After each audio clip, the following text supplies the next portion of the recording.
Continuity. It is some of our best friend in the sense that we love it. It's a big reason why we read superhero comics, and I would argue it's the backbone of the big two. But some other people feel that continuity is actually something that we are all slaves to. Continuity is something that creators are slaves to, editors are slaves to. Shoot, you could even make the argument that the characters themselves are slaves to continuity, dancing to the beat of continuity's drum. And that made me think, is it possible? Is it really possible that we could live in a world in which the big two dump continuity altogether? And what would that look like? Could we accept it Hmm. if they decided, you know what? We're done with this continuity stuff. We've got these characters, and we're just going to tell stories about them forever and ever without anything tethering them to the past. That's the big topic for today. And to discuss that, we've got Cale, What's up, hamburgers? we've got Tyler. So I don't have a catchphrase, but I've been trying one. I wrote one down on my phone. Go ahead. I have a series of now things in my phone that I can read out loud for this. So, Yeah, so guys, I've been really into indie music lately, especially the stuff from Raiders of the Lost Ark. Hi, welcome to the Comics Pals. We're going in the phone corner of my phone, and we're Indie getting music, into Raiders of the Lost Ark. yeah. Think about it, Cal. That was don't get it. horrible. I don't get it. Good. All right, this is the bit we're going to be going with every week now. I really hope we don't, because that was really bad. And I'll try again next Hey, week, guys. I don't want this to turn into the Phil thing that used to happen Listen. it wasn't funny. I changed continuity. I don't know if you noticed. I said, "What's Yeah. up, hamburgers?" Changing I continuity. didn't notice. Well, I was too afraid of what Sean was going to say to my bit that I was about to do. but now Tyler's in here trying to reestablish it. Oh, Wow. well, we'll try something new next week. I really, really hope you don't. I'm Sean. Thank you for being here, whether you are live or in the future. Normally we don't do things like that. We try to, We don't. yeah, we don't. It's been Um, 300 episodes. 4:45. um, man. Yeah, okay. I got to reorient myself. I broke Thank the you, I broke the Do-do-do-do-do. continuity of the show. please. Continuity. Please. There we go. Thank you, Yo24 says, love that cut. Thank you, thank you. Absolute Overthinker says the best part of any bit is Sean's reaction though, so therefore every bit is good. Dude, He gets it. I hope you like it. I think the problem now is like it was fun to do that stuff at first, and like we gradually got tired of it, but the audience very much didn't like it at the time either. Like we got Yeah, a lot of comments about how bad it was. I like how now absolutely. we've now talked about the continuity of the Comics Pals at this Yeah. point in the lore. But when we should really be talking about, do Marvel and DC need continuity? Do the Comics Pals need continuity? Apparently not. Clearly, no. I would really like to change the continuity of the Comics Pals. Um, okay, so continuity is something that you don't really know exists when you start reading comics. You kind of just get thrown in wherever you start, but wherever you start is probably not at the beginning of things. And so when you start, you're going to think, well, what happened before? At least I would imagine most people would. If you start with Amazing Spider-Man number 259, you're going to wonder, well, what happened in 258 and what happened in, 100 and all that good stuff. And the answer to that matters generally to the issue that you are currently reading. And I like to think about it like, hey, our lives have continuity. Today you woke up, but yesterday you did too. And the things that happened in your life yesterday and the day before and the week before matter to your life today. You can't just wake up and be a new person every day you wake up unless you're like Prince or fucking Little Richard or somebody like that. Who are both dead. That's a great point. That is a great point. I actually forgot Little Richard was dead, but there you go.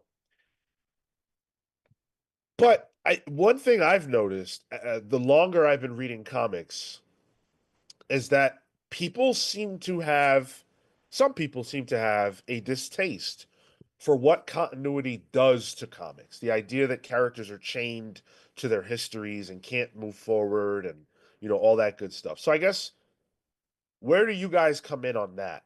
Do you Are you a person who says, I wish there wasn't continuity, or I wish it was looser, or whatever, or are you happy with the way things are in that regard? For me personally, and I think Sean and I have talked about this ad nauseum, except for a book club. Which, come on, guys, I am a big fan of the aughts at Marvel. Probably going from like Civil War up until shit post. I guess Siege is probably the climax of that, really, and that shit was continuity heavy. That's where what happened in one book would affect the next issue of another book, but maybe even not directly, or even in a sense that if you didn't know, it would be detrimental. But I was reading like Avengers. I talked about this recently. Avengers Initiative, things would be happening there that like were like related to World War Hulk at the time, but it's not important to World War Hulk. You can read that book by itself and enjoy it, but it was very beneficial to read a lot of stuff. It kind of enhanced a lot of stuff. It was like adding spices to the dish that was the Marvel Universe at the time. And that shit was delicious to me. Yeah, I like um hmm, a semi-loose but sort of tight continuity. Like I like a story, but I like to be able to sort of map out a character's life to a certain degree. Uh because that's essentially what we're reading. Like for me, it's like I have a theory about like JMS's Spider-Man leading into like Civil War and then one more day and then just kind of like that's my continuity for Spider-Man. And then everything else is just kind of peppered in as and when I like it, all the way up to like Spider-Man Reign. Just like headcanon? Yeah. Okay. Yeah, it's more like headcanon because like my continuity isn't gonna be the same as Marvel's, and it isn't gonna be the same as Sean's, and it isn't gonna be the same as, Joe Quesada's, right? Um, so I like a continuity in terms of it's satisfying to read, month to month or week to week or in order. And if you do it well, the way DC and Marvel did in the odds, um, it's really satisfying. But eventually, my perspective is there's going to be a jumping off point, and then you have to earn that next jumping on point. For a lot of people, it's the end of a crisis, and then the afterward. Or for Marvel at the time, it was post was a siege into the heroic age or whatever. Yeah. You're going to lose people, and you have to kind of build that momentum again. When you say lose people, you mean readers or creatives? I mean, I meant readers. I think specifically, well, yeah, uh, readers specifically, but I mean, you can make the argument for creatives. I am as much a slave to continuity as Spider-Man is. I love, like soap opera storytelling. I love wrestling, and comic book storytelling is the same. If you watch WWE, for example, a lot of the drama that's going on at the top of the show between like CM Punk and Roman Reigns and Paul Heyman and Seth Rollins, that stuff goes back to things that happened 10 years ago. And if you know that, if you were watching at the time like I was, then that's amazing. Like I feel rewarded for the fact that I have followed along, and so these things that they're referencing are things that I directly saw.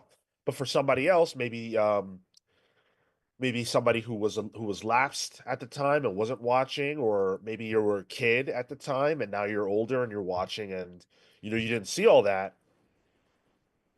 That's not stuff that matters to you necessarily, um, because you didn't see it.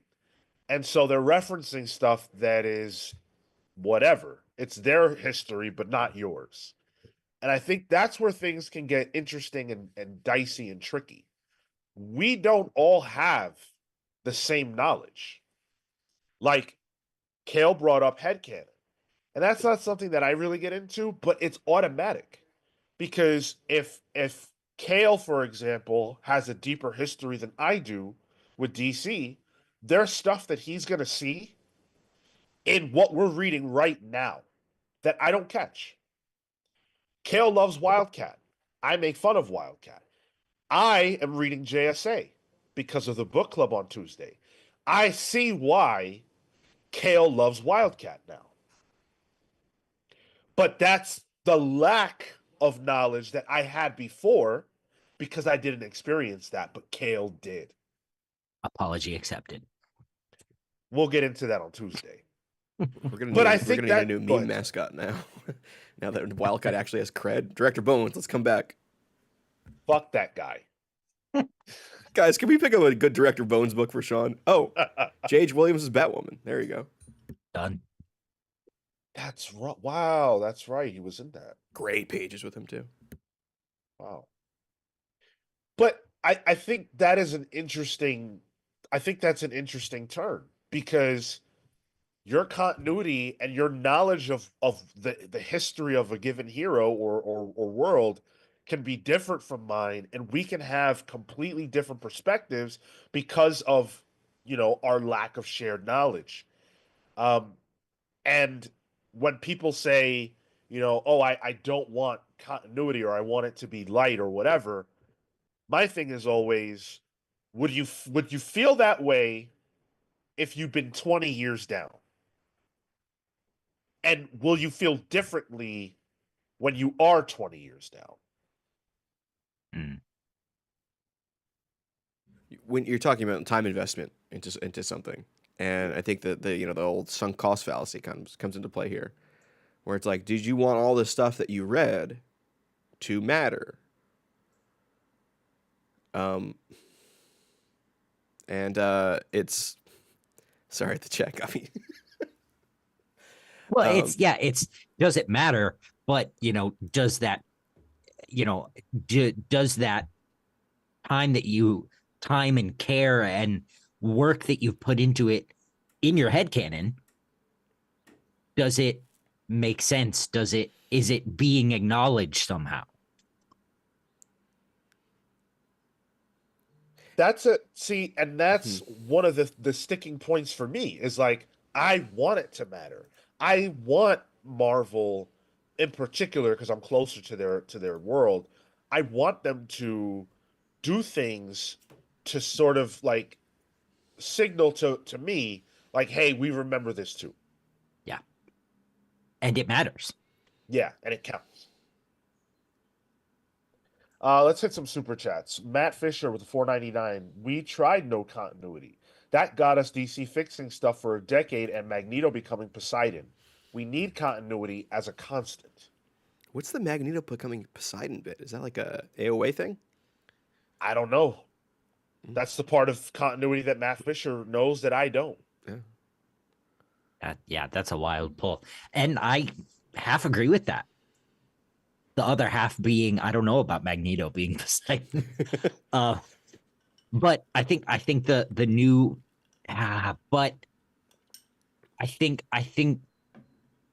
the problem with the DC fixing stuff for a decade is like, they had to fix stuff because they didn't lean into it. Like they took away continuity, but not totally. And even when they said they were gonna, we're only kind of just now getting that. Yeah, DC's a Yeah. Yeah. They're a weird fish. I don't think broadly, I don't think we're ever going to get a time where there's not continuity. I don't think you can. But that's it. I don't think you can, but I also don't think they will let you. The only way you get no continuity is if you only do miniseries. Yeah. Otherwise, you got a whole bunch of, James Burns' Man of Steel. You get a whole bunch of crises. You get a whole bunch of battle Just worlds. a bunch of fucking episodes of Bonanza that who cares about? Like, Yeah. But see, my thought on that is like DC and Marvel have built up, decades and decades of characters who have stories that we are connected to and rich histories and everything else. And so couldn't you just tell stories in perpetuity that drop the the reader into any one of their various histories and just tell a story? Wouldn't the history imply there was a continuity, though? Was but not is. But then there is. No, because let's say the Rogue the Savage Land Sure. book that's out right now, and it plays off of what came before. That book ends, it ends. And then you could do a different Rogue the Savage Land or a different, book that takes place in the past, and Rogue the Savage Land could count or it could not count. Just like DC will do a Black Label miniseries that chooses what is true and what is not true from the history of that character. And sometimes what is true and what is not true is only what is necessary for the story and nothing else. So Yeah. the way my mind views continuity is think of the MCU Loki prime timeline, right? It's oh boy. it's Yeah. the beginning and end, and then like that Rogue Savage Land is a story that just popped right in the middle. And it's like, all right, more context there. It still has it's still within continuity. It's just told outside of it, but it still lives within it. Like, if there's no continuity, this is where I'm surprised, guys. I'm a huge stickler for continuity.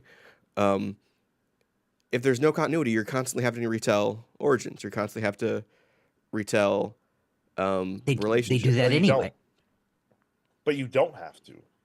Like they don't do that in Black Label. They just drop you wherever the story is. You don't have to do that. I guess the way I have to rewire myself is to think like, all right, continuity is whatever's being currently published. It's whatever's currently being published, but it's also that thing's relationship to history. And so like what is the relationship to history of let's say like the current Zatanna, right? The current Zatanna mini by Campbell. Jamal Campbell, thank you. That doesn't reflect Zatanna's in continuity history. It reflects aspects of it, but not the whole of it. The way I'm thinking about this is Marvel during Secret Wars with Battlezone, Battle World. All that shit was out of like the whole line was out of continuity. There was a whole bunch of miniseries, but it's still like it didn't have to do origins and all that. Okay, that is a better way of me thinking about it. If comics decided, hey, we're just gonna tell a story. Okay. Continuity did exist, just in the past tense. Okay. Matt Fisher with the 199 says, "Good morning, Tyler, my little berry crisp." Good morning, Matt. And if you're driving and somebody's in there, make sure you tip the highest amount possible. Common Sense with the 499 says, Sean, you say you don't want to wake into a new person. It happened in DC. Wallace West knows he didn't exist before Flashpoint. Wish they explored that more. The other Wally West. Yeah, Wallace West. Yeah. Is that the black one? Yeah. Yeah, we're Wallace. I like that. Yeah, I mean, well, that sucks for Wallace West, but that ain't me, man. Yeah. I don't want that. I don't want to wake up not, Yeah. Yeah. that's Who true. knows? I could catch me dementia, and then shit, every day is new. Isn't like present day MCU Peter Parker kind of the same deal? How do you figure? Like, didn't he get like wiped from the MCU. continuity of the MCU, but like he's still there, or like his secret identity did, so like Peter Parker's gone. Oh, I don't know. Yeah, you don't care about those I, movies. I don't Never pay mind. attention. This is a comic Absolutely. book podcast, not an MCU podcast. That's right. Common sense with the 199. I'll add Chris Kent. Who's, Now he is currently Lord Zod. who's Fuck Chris is Chris Kent? Kent? Is he one of He- the? Is he the member of In Sync with the Dreads? I think Chris Kent is the Kurt Busiek Likely. secret identity Superman or Superman's son. There was a son before Jonathan Kent that people really wanted to be added to continuity, but he didn't make it. Well, I guess he did. Chris Kent. Oh my god, man. There's so many things I don't know about DC. It's crazy. We're a DC podcast, Sean. What are you doing? I gotta brush up. You got to be reading your books about Chris Kent in your spare time. And listen, you're in the deep end now. JSA by Jeff Johns in fucking 2000. What was that? 2001. Stargirl talks about a Backstreet Boy CD. Yeah. I in just that mentioned book, NSYNC, and I went. so. It's back when I was- America used to export boy bands. That's right. Yeah. Absolute Overthinker with the $10. Thanks, dude. Says, congrats on the 5K. We're riding up to 100K now. Oh my god. Skipping a couple dude. goals there, but I like it. Wow. I wish. Thanks a lot, man. Really appreciate that. Here's a comment that I wanted to tackle from Kurt Wildshut, who is on one in the chat. And by that, I mean just really passionate about the subject, which is great. He said this is his Roman Empire. So, Oh, boy. strap in. Keeps him up at night. Probably. Literally no other storytelling format works the way Marvel and DC comics do, and we expect people to just pick up a comic and not be confused, but that's not true. We have wrestling that is like that. We also have soap operas that are like that. They are very viable and prominent. Soap operas have been popular, at least in the United States, for many decades. Wrestling the same, and wrestling has never rebooted. At least the WWE. I can't speak for all of wrestling, but once it starts, it doesn't stop. Imagine a reboot in wrestling. Yeah, what the fuck would that Undertaker even is look like? now a farmer. You know, that's his gimmick.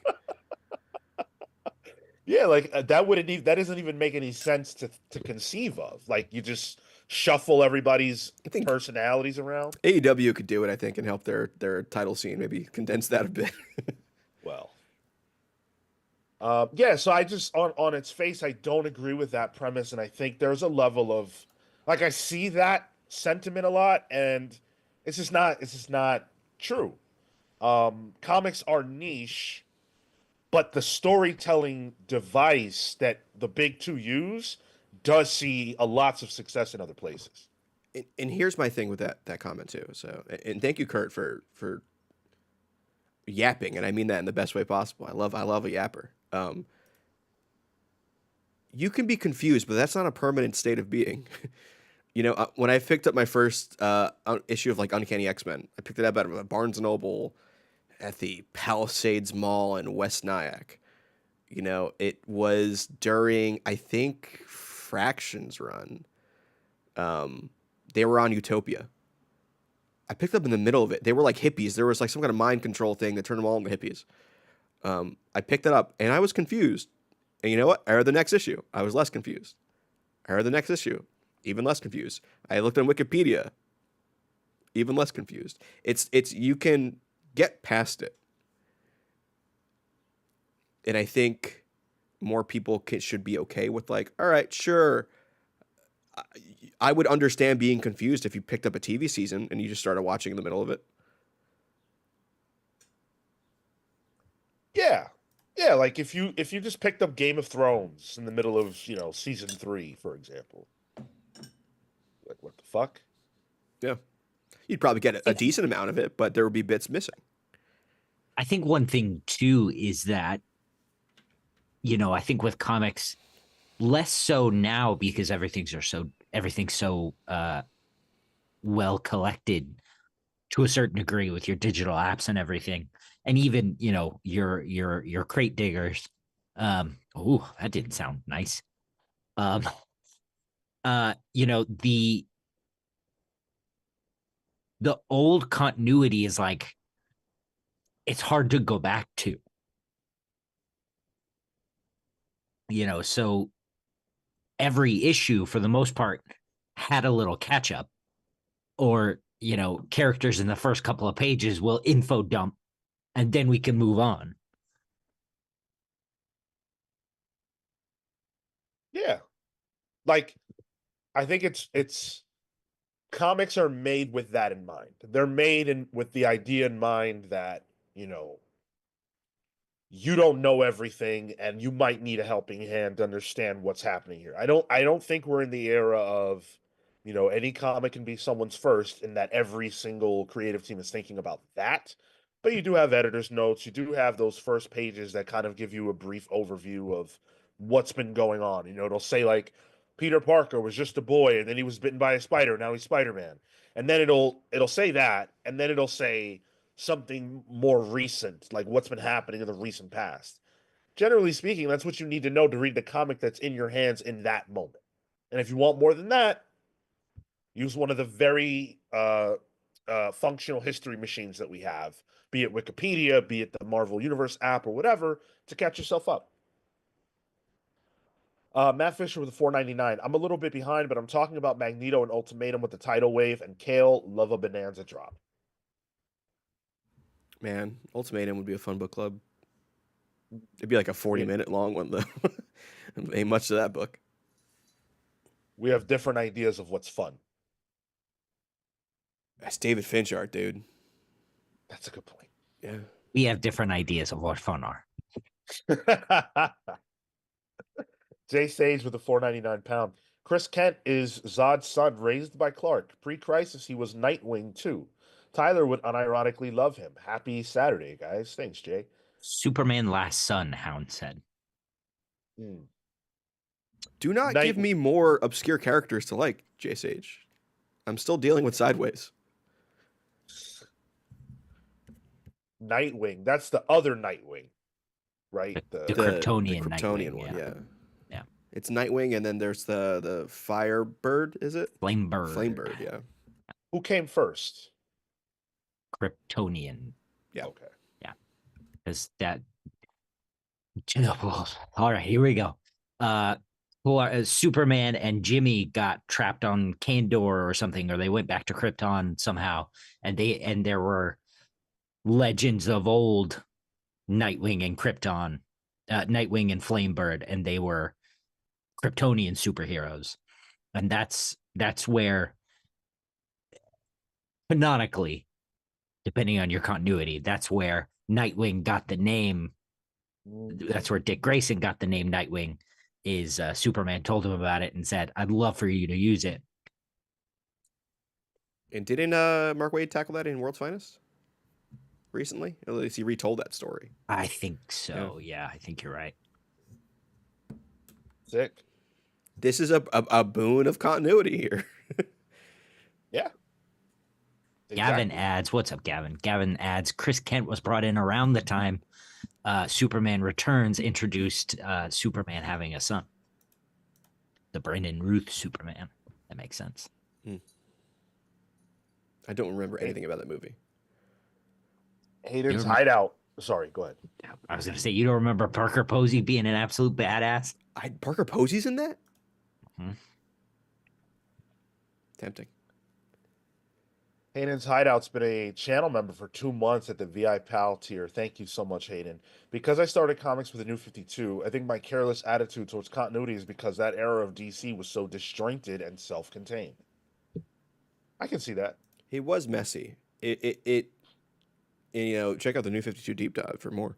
But never committing like whole hog into a certain type of continuity at the beginning was what made it messy. And they spent all up until Rebirth trying to fix it. I definitely want to talk more about the New 52 because I think it's an interesting experiment. Whatever you think about the ultimate quality, I think it's an interesting experiment in what happens if you try to throw continuity in the bin. Um, Ben Loudly, though, with the $10, continuity is the only thing that makes it possible to pick up a lot of these books with minimum info going in. Even the Elseworld tales people glaze over so much borrow what they like from continuity. Exactly. Exactly. Yeah. Someone made the argument to me, and I don't agree with it, that Absolute Martian Manhunter would not be a success if it weren't a DC book. I think the quality of the book is so high that people would be drawn to it. That being said, if it wasn't a DC book, if it wasn't Martian Manhunter, there is heavy lifting that would probably have to be done to explain the world or give us an idea, orient ourselves within the world that we are in, that it doesn't have to do because we already know it's DC, we already know it's absolute, and we have a general understanding of what that means. So, in that respect, our history with the world and character is doing some heavy lifting that would otherwise need to be done if this were an Image comic, let's say. Yeah. Yep. Hmm.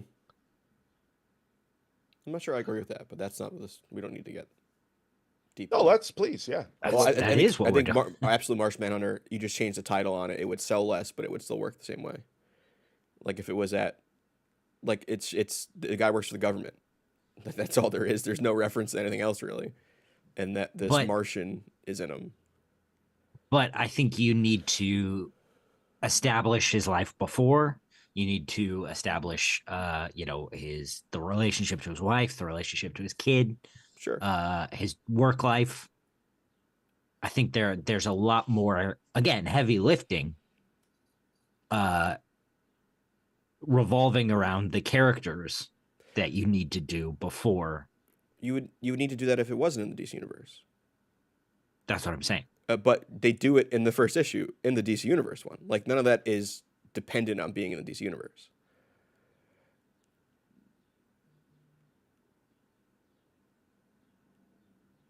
Like his relationship with his family and his kid, it's all in issue one. And that could happen if it wasn't in the DC universe. We'd have the same issue.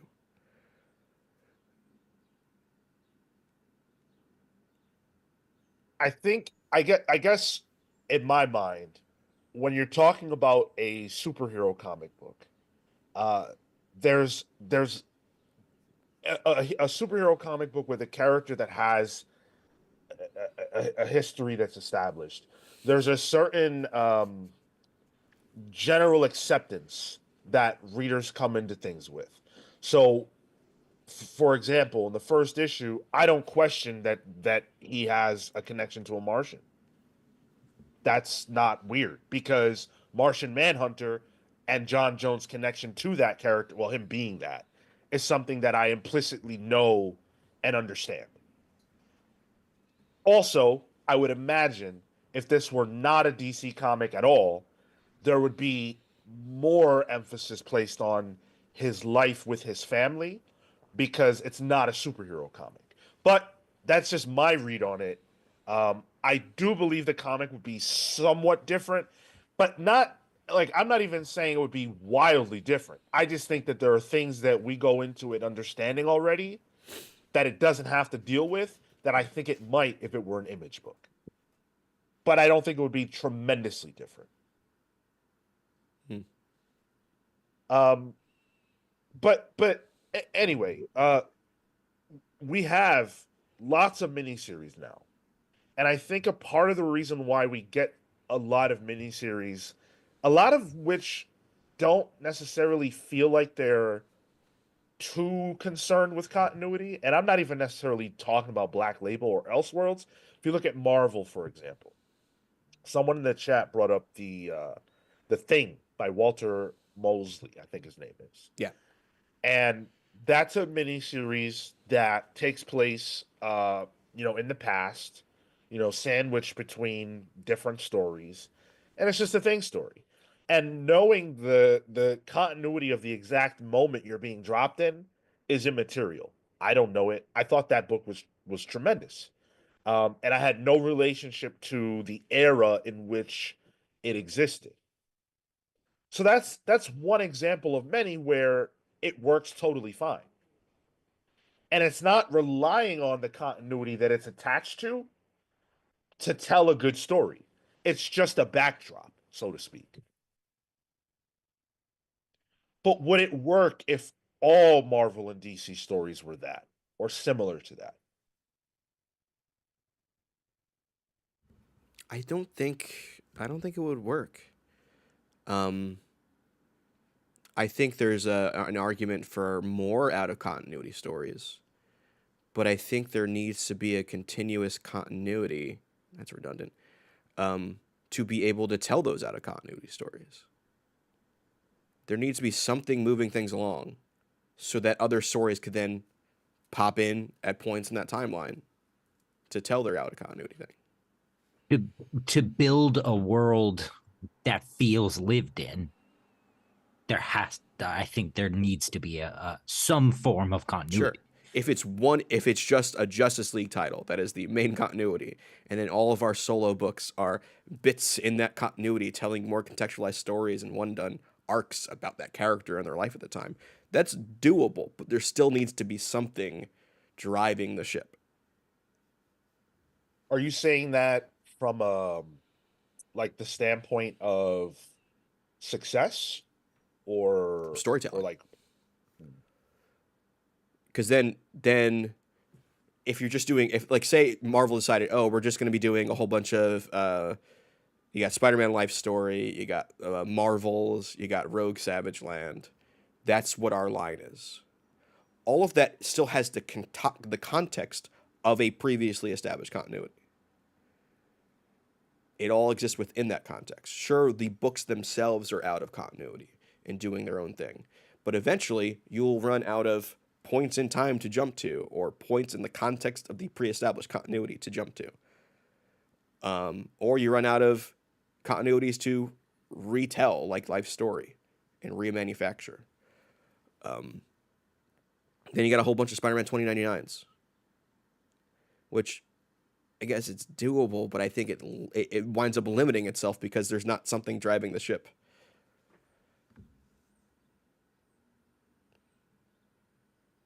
I think it's entirely possible. I just don't think it would be good. Well, I shouldn't say good. What I mean is successful. Yeah. I I I think sometimes people don't understand why people read comics. Like people read comics because of continuity. Like I'm not saying every single person. If they just did Black Label type stuff, or if they just did like that kind of thing that's continuity loose or whatever, I'm out. I like the shared history and the shared sandbox, and I think that to a large degree the allure of superhero comics specifically, I'm not talking about anything else, is that. I think even the inverse of it is true. Look at Absolute Comics. I think they're so successful because it's a new continuity. It's a new jumping on point. Yeah. It's I it's think a it's a sorry. let get on here for the ride going, like, because this is Yeah. continuity. This will all matter. This all matters going forward. But it's stop one. I think the continuity question revolves around having a world that's full of current events. It's the soap opera question of, so and so was murdered. How does that affect this character over here? and how do we move forward? And that's week after week. It's the continuing adventures. And then when one ends, it instead of the whole book closing, you want to know what is coming next. And I don't think you can stop it from happening. Continuity is a storytelling feature. It's invincible, not a big two book that has continuity. Something goes on long enough, it has continuity. Continuity is history. Yeah. Yeah. Every story, everything has a history to it. And so, the absolute books, Tyler's right. It's a new history. It's a new continuity. It's a new place to begin, so to speak. But once you get past the first few issues, now there will always be somebody who's behind on that. And so for that person, there's missed continuity. If you jump in Absolute Wonder Woman, for example, with issue 6, you missed the first arc. You don't know what happened before. You missed out on the continuity of this character right now. So I think, but I think that is not DC's attempt to get away from continuity. I think it's their attempt to establish a different one. It's exactly that. Part of the appeal is getting it on the ground floor of a new continuity. Yeah. Matt Fisher with $4.99. WWE reboots and we get Duke the Dumpster Droz and Ahmed Johnson. No thanks. Well, the great thing about reboots in real life is that you can't reboot someone's age. So we'll never get Ahmed Johnson again because the fucker's too old to get in the ring. And by the by, no one will ever forget how bad he was. So, I mean, we got Tony Atlas in the ring yesterday. So I mean, wrestlers will die in their ring sometimes. that is true. I don't know if Ahmed Johnson can move. I don't even know if he could move 30 years ago. Fair. Matt Fisher with a 199. Tempest Fugonaut is Sean's spirit animal. Do you remember Tempest Fugonaut, Sean? No, I don't know what that is. Did you read Sideways? Yeah. He was the big guy, the cosmic guy that controlled he was like the watcher almost for the multiverse. He's like, yo, what are you doing here? Big old head. Okay. Yeah. That book, that felt very much like a Marvel comic in some ways. On purpose, I think. It was Brett Booth on art too. Oof. Gorgeous. There was a day when people were shitting on Brett Booth, and I didn't know what to make of it. And then I opened the pages of X-Men number whatever by Jonathan Hickman, and Brett Booth was on art, the Brood stuff. That was amazing. I think they were shitting on Brett Booth on Teen Titans, which the issue wasn't him. Yeah. It was the New 52. It was oh God, yeah. Lobdell. Yeah. Sure. He had to draw slutty teen Starfire. It was in the script. Yeah, that book was dreadful for various reasons, but I don't think the Brett Booth art was the problem. Matt Fisher with another $4.99. By the way, guys, you guys are really bringing it with the super chats. We could just read super chats all day. The way you guys are rolling them in. Thank you so much. Without continuity, we wouldn't have Rex the Wonder Dog or Phantom of the Fair, much less Dan Garrett. Who is Dan Garrett? I would say read the newest issue of Green Lantern.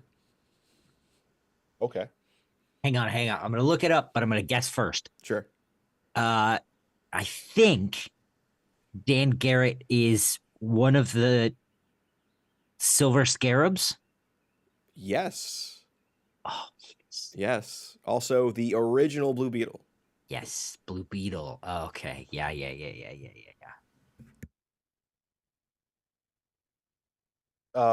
Common Sense with a $4.99. The Thing by Walter Mosley took place after Doctor Strange and Doctor Doom Triumph and Torment. More comic book in the past, like New Fantastic Four and Gambit 2022. Thank you for that context. And it worked. It worked because that series was one of the most praised series that came out that year. Jay Sage with the 4.99 pound. It's like mythology. I think the only people who get comic fans are wrestling who get comics are wrestling fans and lore heads. People love complaining about what makes comics. I agree with that, and I just I want to reiterate just so no one is confused. We are not talking about all comics. We are specifically talking about the big two, superhero comics. But yes, I agree with that. And personally, part of the my love of Big Two comics is the puzzle. Mm. I mean, I'm a nerd. Let's be real, and I think a lot of big revelation here. I think a lot of comic book fans are nerds, in the sense that like we're like Matt Fisher. Not to single you out, but you're super chatted, so spotlight's on you. You're throwing out shit I don't even recognize. You're throwing out stats. You're like a baseball stat nerd for comics. Like, I'm sure this is part of what you love about comics is the ability to like call out this, call out that. Like Cale's a DC fan. Sure, he knew who Silver Scarab was, but Sean's also a DC fan. He didn't. So that's part of the fun in my eyes. Because now Sean, if he wanted to, can go and look up a Silver Scarab book. I don't think it's going to happen, but he has that possibility. You're so right. And like that can be something that turns you off or that can be something that excites you. Like I don't have a problem not knowing things and coming on here and learning and saying, "Hey, what's this?" or "Who was that?" Atomic Hound has been reading comics, for longer than I've been alive by double maybe. And he's a wealth and font of knowledge of stuff that I'll probably never know, never experience at all. But he never makes me feel like less of a DC fan for not knowing, and I never, I never feel bad for not knowing. And I think that's how we should be able to approach these things. Like, it's not bad to not know, and it doesn't make you less of a fan to not know. Certainly not around these parts. Um, Kurt Wild shit here in the chat. He says, "I'm so passionate about this." Let me get the chat on the screen here. I'm so passionate about this because continuity ties into so many other things that hold these publishers back. It's alienation of general audiences, it's hiring practices, it's editorial control. We do not need any of that stuff for good stories to exist. And I agree. Like, Kingdom Come, phenomenal book out of continuity. It is a story. It's in and of itself a story. That doesn't exist, though, without the context of previous canon and continuity. Like, it still needs to be there. I think maybe your argument could be Marvel and DC need to do more of these out of continuity stories or side continuity things that are more accessible to new readers. And I don't disagree with that at all. But I do think it still needs to exist. Okay. What?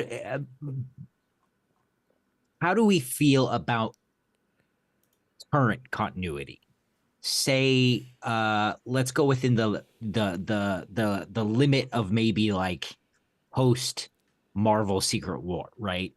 And whatever the equivalent DC, maybe I guess it would be post Rebirth. Yeah. What's the gauge here, right? Because the three of us came in when continuity was hot. It was interesting, it was thrilling, and it lasted a long time. Where if you can put yourself in the shoes of a new reader, do you think we're at a place where it's as good? It's it's weird. I think it's weird to talk about DC and Marvel at the same time because they handle continuity very differently. DC is fine with crises and rebooting things, and retelling the origin of a character over and over again.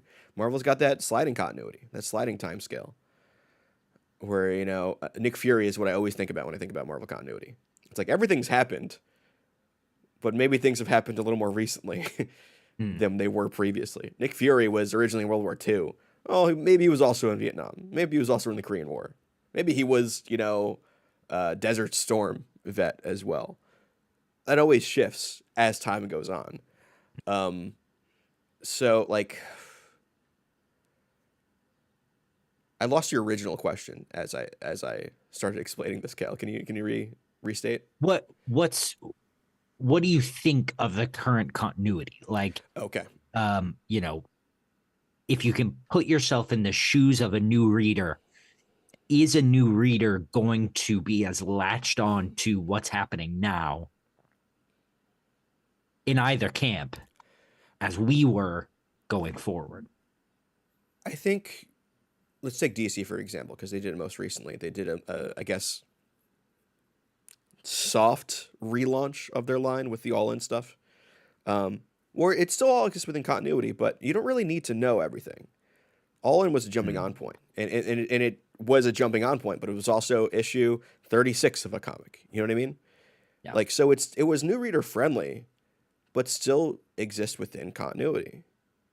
But I still think it was accessible, and I still think it is accessible right now. Marvel also accessible because they're not really doing much right now. Like, the current continuity is just like, so just they want you to pick up a new number one, and then you got your story right there.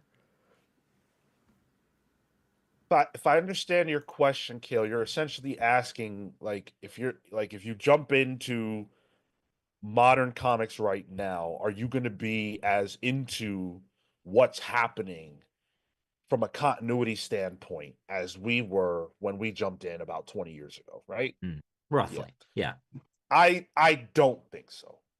Well, I should say, what I mean to say is you could enjoy the comics just as much, but the continuity, the sharedness of the universe and space isn't as important as it used to be. Like, if you right now, there are so many options for, like, Batman, for example. And about half of the options that are available on the stands are not in continuity, right? Like, you have Mainline, which is, Hush 2. You have Detective, and you have Batman and Robin. I think those are the mainline Batman books that exist. But then on the other side of that, you have Batman Full Moon, which is out of continuity. Absolute Batman, which is in its own continuity, but not in the mainline one, and so that's a separate thing that you could enjoy. But then, what am I forgetting? You got a Gaslight too, which is another one. Yes. Yeah, which it has now. Oh, I think you remuted yourself. Yeah, I did. No, my bad. It has like its full on continuity now because it's been going on for so long. Like, the Gaslight world has continuity. Yeah. Or something like Batman Year One, or Batman and Robin Year One, which is in continuity but in the past. So, like, there's all these different kinds of ways right now that you can consume Batman that are all on the stands and appeal to pretty much any kind of fan, whether you love your continuity in history or you don't want it at all. Everything is available to you. When we were coming up, I don't think that was the case. You kind of got what you got, and we were happy for it. And if you weren't, you just didn't read them. So I would say no. Yeah, that's true. What, like, How did you do it again? I did it again. The most we got, like, when I started, was like Marvel Zombies. Like, if you want an out of continuity story, that's what you get. You get a little side thing. You get in a poly bag at Hot Topic. Like, you would have a Kingdom Come here and there, but it wasn't as common. It just, we just didn't really have that. There was no, I mean, Elseworlds, but, like, it just wasn't. It's not the same. But and even at the time, like I feel like there was less focus on that stuff. Yeah. Yeah, I feel like Marvel right now is especially weak, in terms of what's happening in the broader world. We're in the middle of this Doom event, and their flagship book, Amazing Spider-Man, had a small part to play in it, but now he's moved on. You know? Which is even funnier because their multi-billion-dollar film franchise takes the idea of continuity and makes it in film. Like, that's supposed to matter there. They have their own continuity. It wants you to invest in that. And then, yeah, you're right. Like, Spider-Man's just worried about a job. Meanwhile, he has a supervillain as the dictator of the world. Or, like, maybe this happens after it. It doesn't tell you. It is kind of loosey-goosey. It's like your main continuity books have a One World Under Doom banner on it. I think that's enough to answer Cale's question right there. 20 years ago, there's no way that Spider-Man, for example, doesn't have a One World Under Doom banner Yep. over the book, and he's not dealing. I mean, they did that with the 8 Deaths. I just mean they wouldn't have moved forward until One World Under Doom was over. Like it or not, you were going to read One World Under Doom tie-ins because every book was a fucking tie-in. Yeah. And we're not saying that's good or bad. Right. That's just how it was. Yeah. You had to go to space to escape the Civil War in 2006. Yeah, or like Ghost Rider, you know, like or like a supernatural book somewhere else that was just like their horror flavor. Yeah. Yeah. And I loved it, but like I understand why people wouldn't. I get that, but I don't know. I this is how I feel. I think that the big two are lesser, in some ways, for moving away uh, from that mentality. And I don't want to bring up sales to justify my point of view.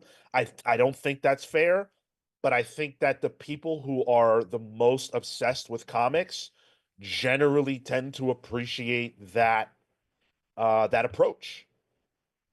And that when you lose that, you can lose those people. And let's be real. The ones that spend the most money on comics are the ones that have been reading it for 30, 40 years. And that shit matters to them. Yeah. It's important. It's the sunk cost fallacy, like I said.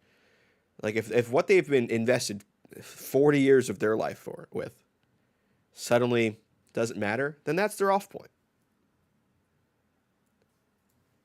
Stop right there, because that is exactly how we're going to dive into the New 52 aspect of this conversation, which is the best test case for exactly what we are talking about. But before we get into that, not only do I want to make sure that we speak and shout out our Patreons here, but we've got a little bit of house cleaning to do, a little bit of updating to do, and I want to do it now because I want to make sure that all of you hear what we need to let you guys know about. So first of all, patreon.com/thecomicspals is the best way to support the show. We appreciate all the super chats so much. You guys are amazing for that. A step forward is our Patreon page, because we do not have sponsors. You guys sponsor this podcast, and we appreciate you so much.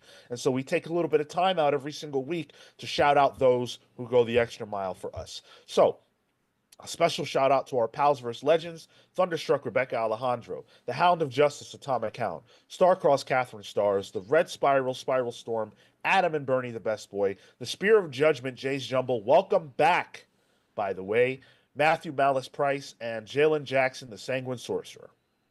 And thank you to Pals vs. members, the Night Stalker Harris Dajinski, Brian Demolished Del Pozo, Kefis the Incorruptible, Momentum Mike Elliott, Dan the Truth Trudeau, Marley Manistorm, Slow Flow Dameron, Christian Uncaged, Always Laughing, The Spear of Justice, Izzy Spears, The Great Destroyer Hyper Viper 89, Robert, Runback Cashaback, Pete the Dreamweaver Collins, James Just Jamming Jones, Paul Powerhouse Smith, Andrew the Galaxian Smith, Neon Knight the Cosmic Avenger, Matthew the Shade Cosmo, BJ Kicks, The Living Blade, Boss Rendier, The Grand Alchemist, Chop Harder Alchemist, John Barrier B, and Doomsday David Melendez Doria. If you did not hear your name, stick around because you will hear it a little bit later on. And we do have a new origin to present today. Now, you good? Need couple a drink? Things.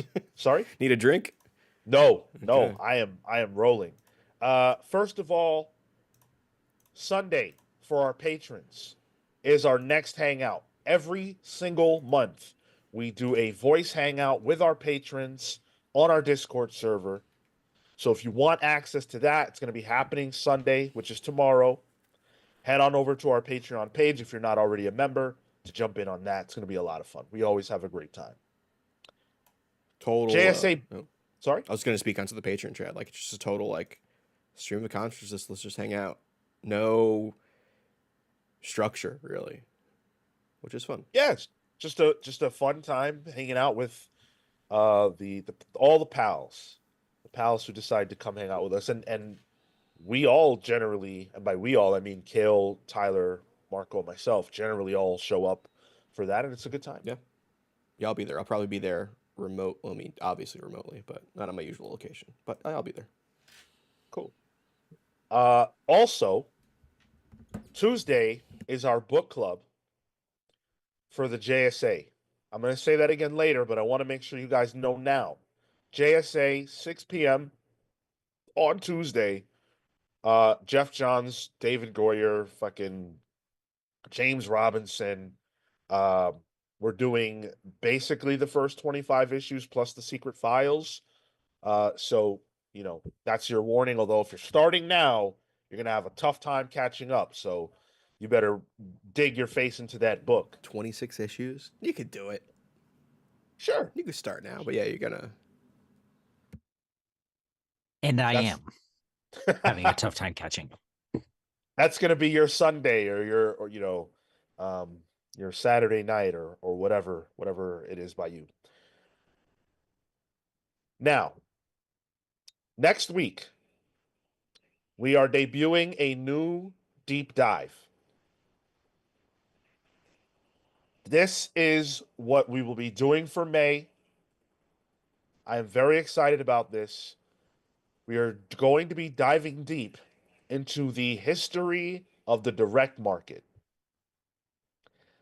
I think the timing is appropriate considering everything that's going on in the direct market right now. And I have fallen in love with the history of the direct market over the last year or so. So I feel now is the time to present a conversation and a history of the thing that in some ways has kept comics afloat, but maybe is the doom of the industry. Are we gonna give a giveaway out for trading cards once we get to the 90s bit? Listen, if we want to generate some fucking trading cards, that would be cool. So yeah, that's what we're gonna do starting next week. I really hope you guys support it. I think it's gonna be great. I think it's gonna be very interesting. I've got a lot to say. And so I hope you guys show up and support that. There will be some changes to the Patreon for certain tiers, so stay tuned for that. We're going to be bringing that out next week as well. And I have a fun plan. I have a fun plan that I actually have to talk to the guys about because I think this is something that you guys have asked for. This is something that you guys have wanted. And it's something that can make the show really interesting for a couple of weeks. And so we're going to give that a shot, maybe. I've had some listeners go into my DMs and ask for certain things, so I hope it's not showing poll. Like, We show polls all the time. that's true on Fastballs. I used to show flagpoles when I would wave the flags around. Yeah, what happened to that bit? I get tired of stuff. Okay. You know, I just move on. But yeah, lots to look forward to in Pals HQ. So stay tuned because as far as I'm concerned, we're on a rocket ship. And I appreciate all of you supporting us, getting us to 5K and everything else. Thank you so much. Okay, now that the announcements are through, let's hit the super chats because you guys do not quit with that, and I appreciate it. Atomic Hound dropped a 1999 bomb on us. Continuity is the backbone for the big two, but continuity is most valuable if there are consequences. Otherwise, it can just be a trivia contest about who's alive or dead at any given moment and how they got to that status. I very much agree with that. What is continuity without consequence? That's fair. Yeah, absolutely.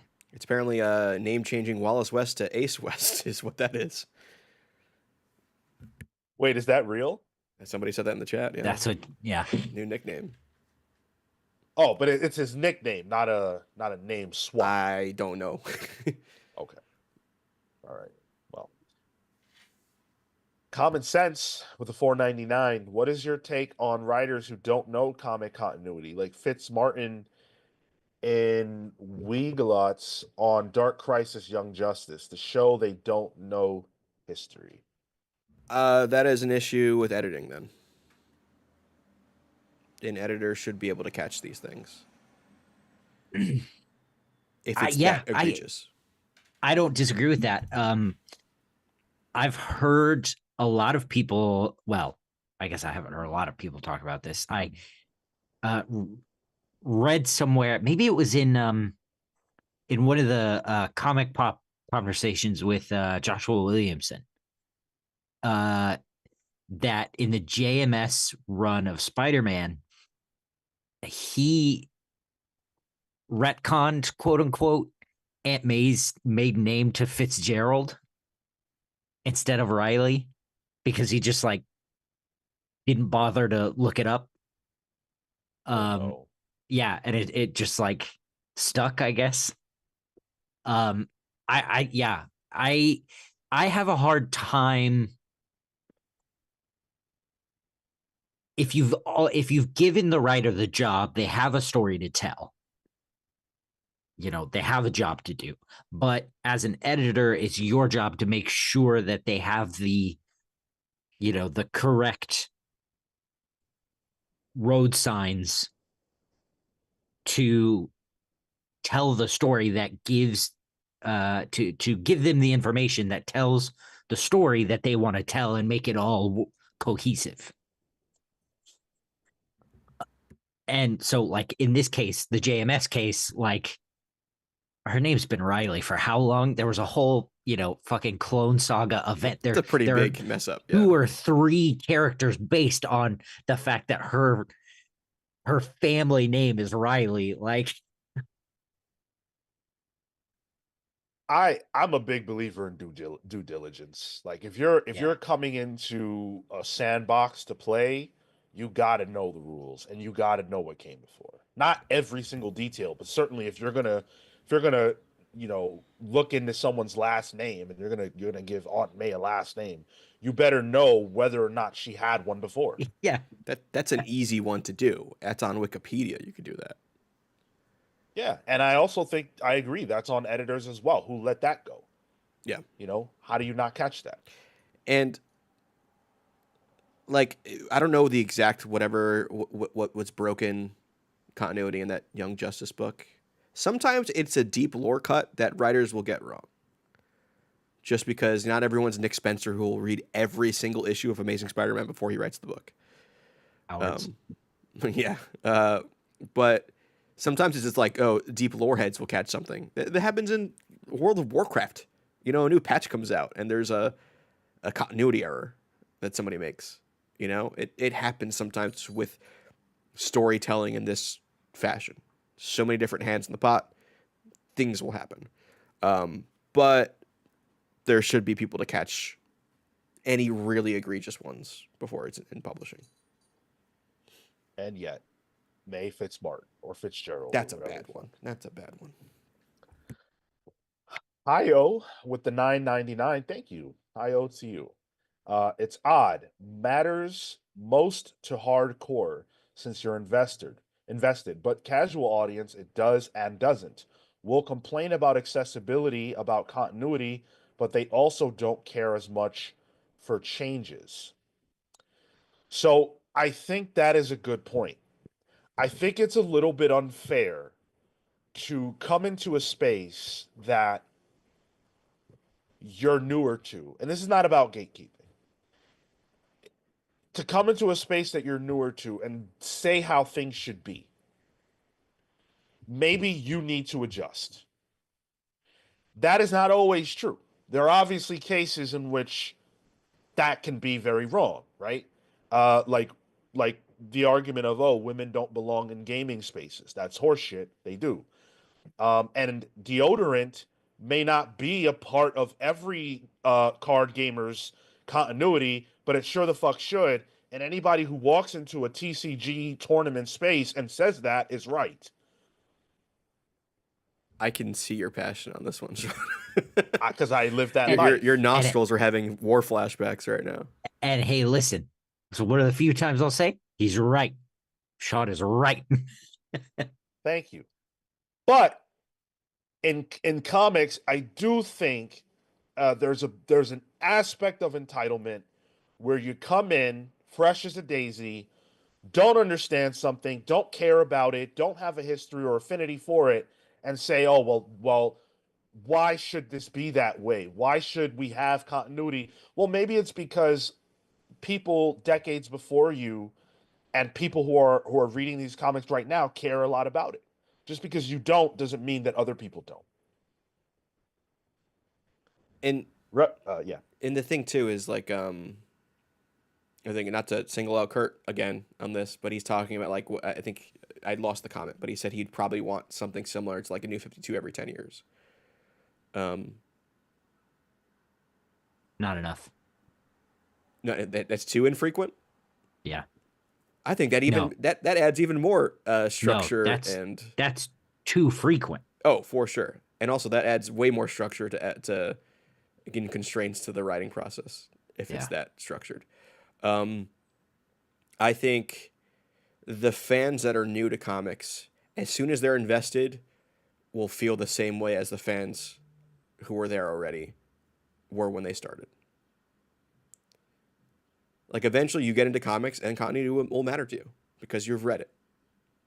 It's just the nature of it. Is it hard to pull that Band-Aid off initially? Sure. But I think it becomes kind of ingrained in you. I don't know if it's a bit of a Stockholm syndrome, but it is. I also think sometimes things are just, worth only reading once. And you don't have to like everything. Not everything has to matter. You're the one that chooses that. DC and Marvel don't choose that. Hey, Cry for Justice doesn't matter. In my world, that book does not matter. I will tell you that there's a specific panel where Green Arrow and Hal Jordan established that Hal had an orgy with Zatanna and Black Canary over a bottle of grappa. That, you know what? I don't hate that for continuity. I'm sure Roy Harper fans would think otherwise though. Hey, listen, I don't care about them. Those three can get at me. It's Cale's headcanon, not theirs. Oh man. And then we had one more from Revolutionary Dragon with the $10. Thank you so much. If writers wrote their stories like Ziegler did Miles during Gang War, people would be okay with their book getting tie-in events, not feeling like a break in the story. That's also an excellent point. It tie-ins don't have to be bad. It doesn't have to be an albatross on your book. There are ways to make tying into an event work to your benefit. In my mind, the idea is, hey, I'm writing Miles, right? Which is selling fine, but we're just using it as an example. I'm writing Miles. If the book's sales could be better, I've got an opportunity to tie into Blood Hunt, right? Oof. I'm going to make the most of it, though. I'm going to figure out a way to make Miles matter in the grand scheme of Blood Hunt. And so what did they do? They made Miles have vampirism.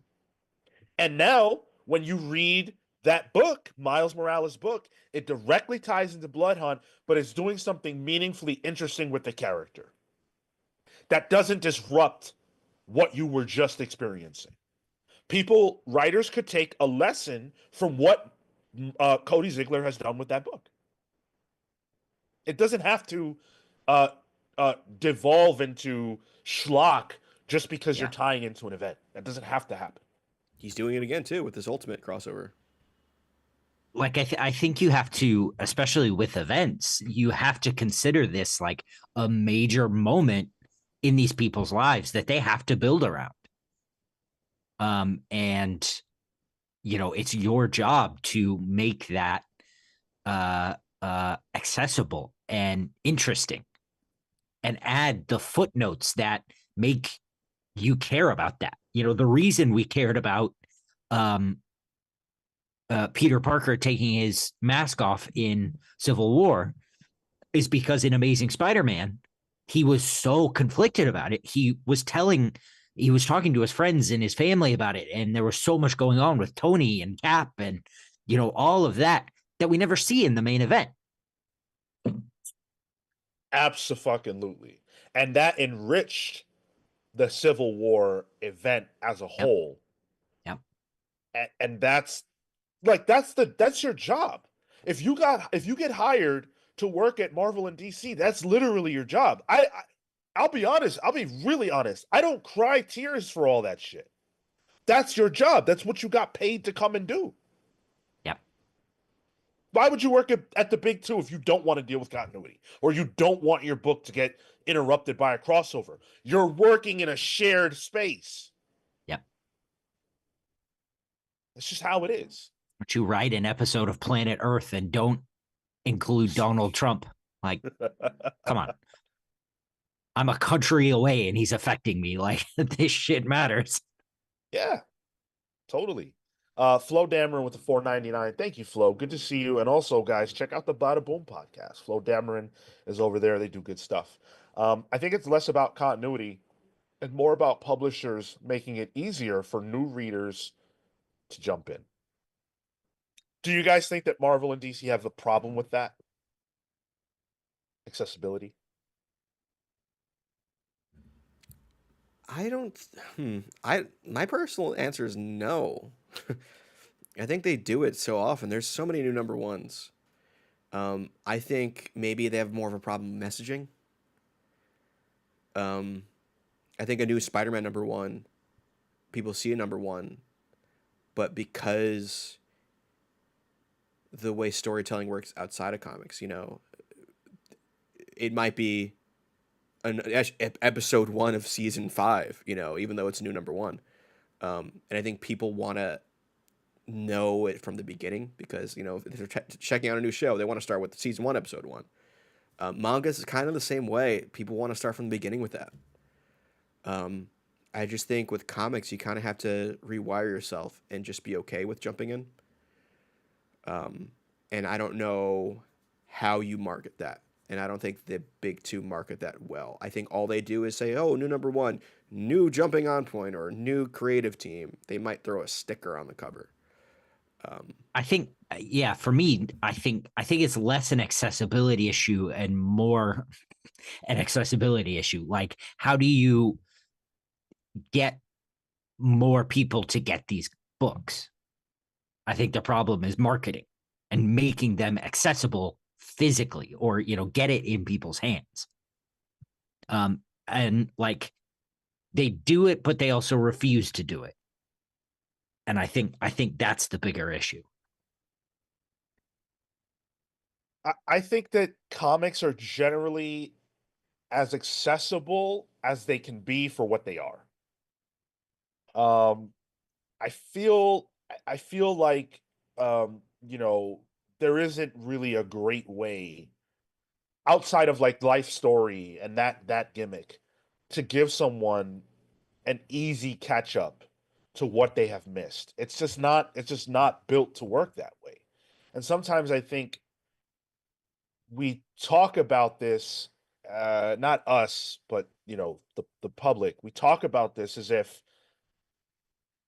continuity isn't a feature. Like it is. It's not broken. That like it's doing what they want it to do, and in a way that is alienating. But that's part of it.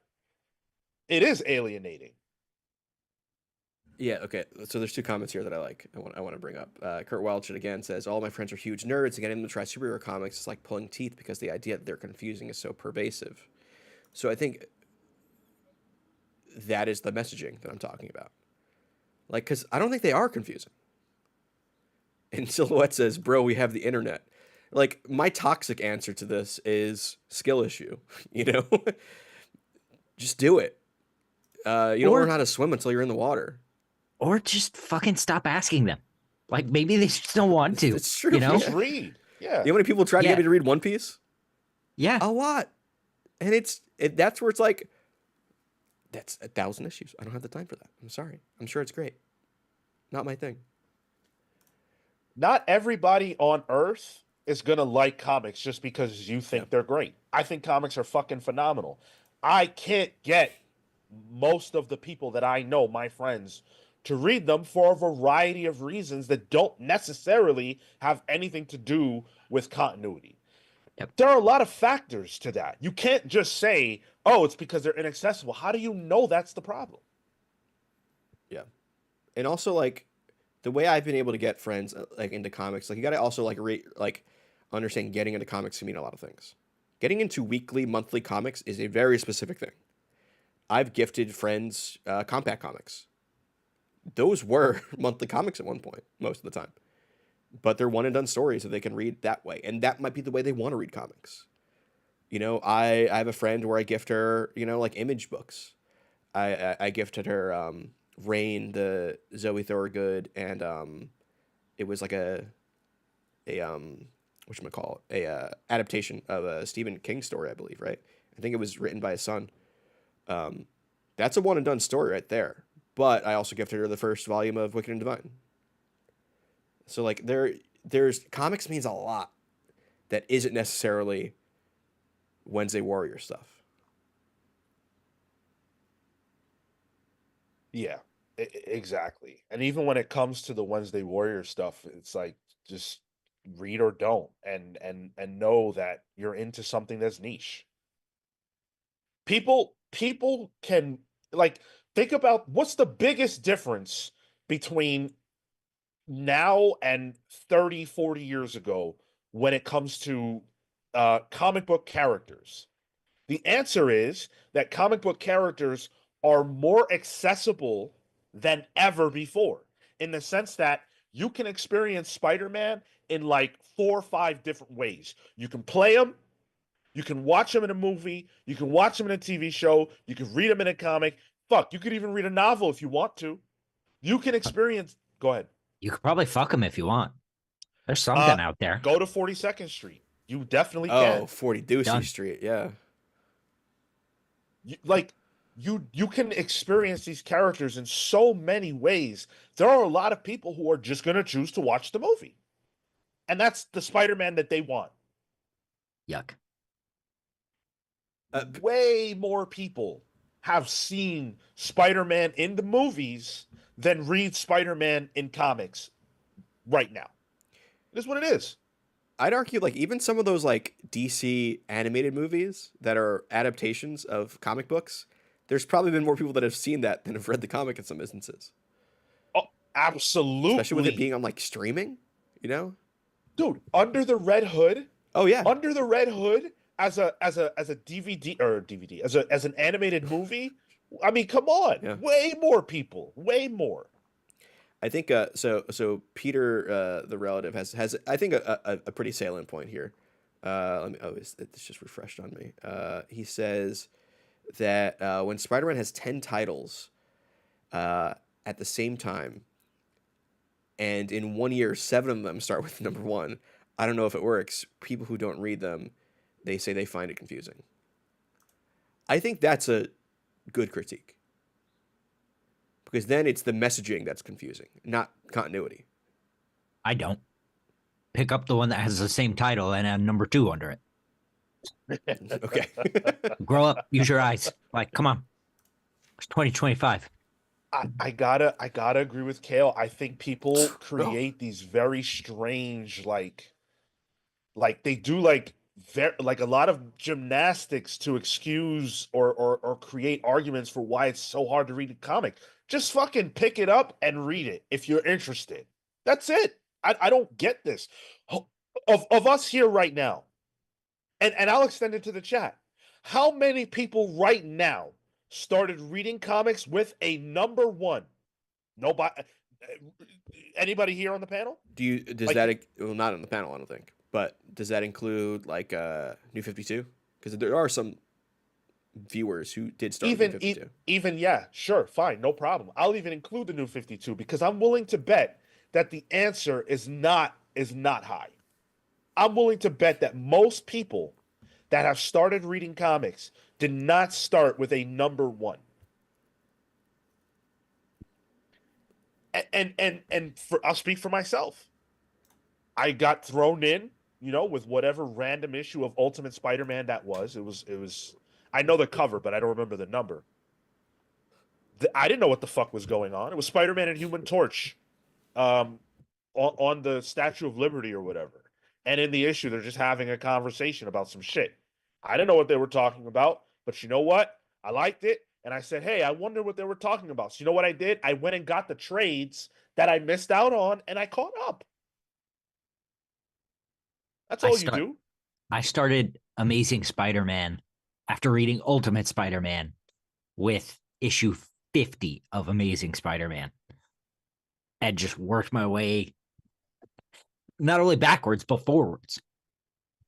With Spider-Man, I started issue 3 of Big Time. So like I didn't even start at number 1 of Big Time, which was Brand New Day. That's when I started. The third issue of Brand New Day. So I didn't even start in the beginning of this beginning arc. That's all new jumping on point.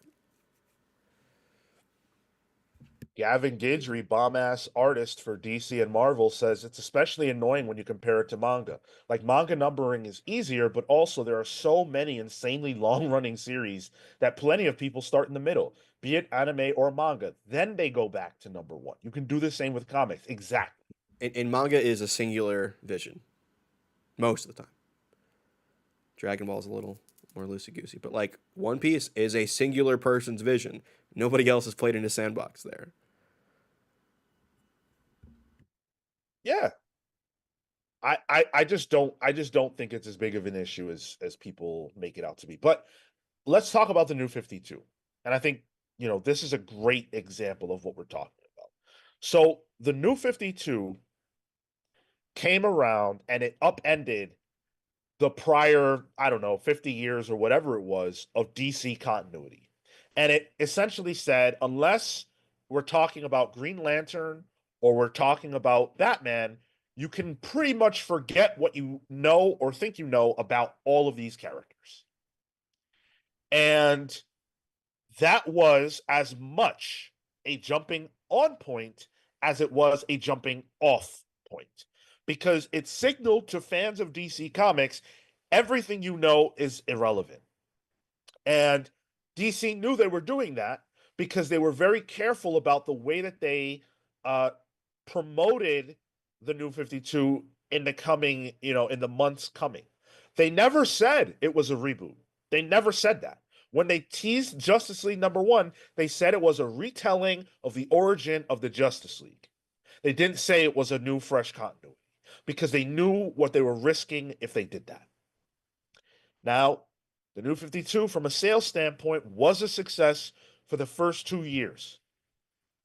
Things slid back to normal, though, fairly quickly for most of the titles. And there were massive quality issues all throughout.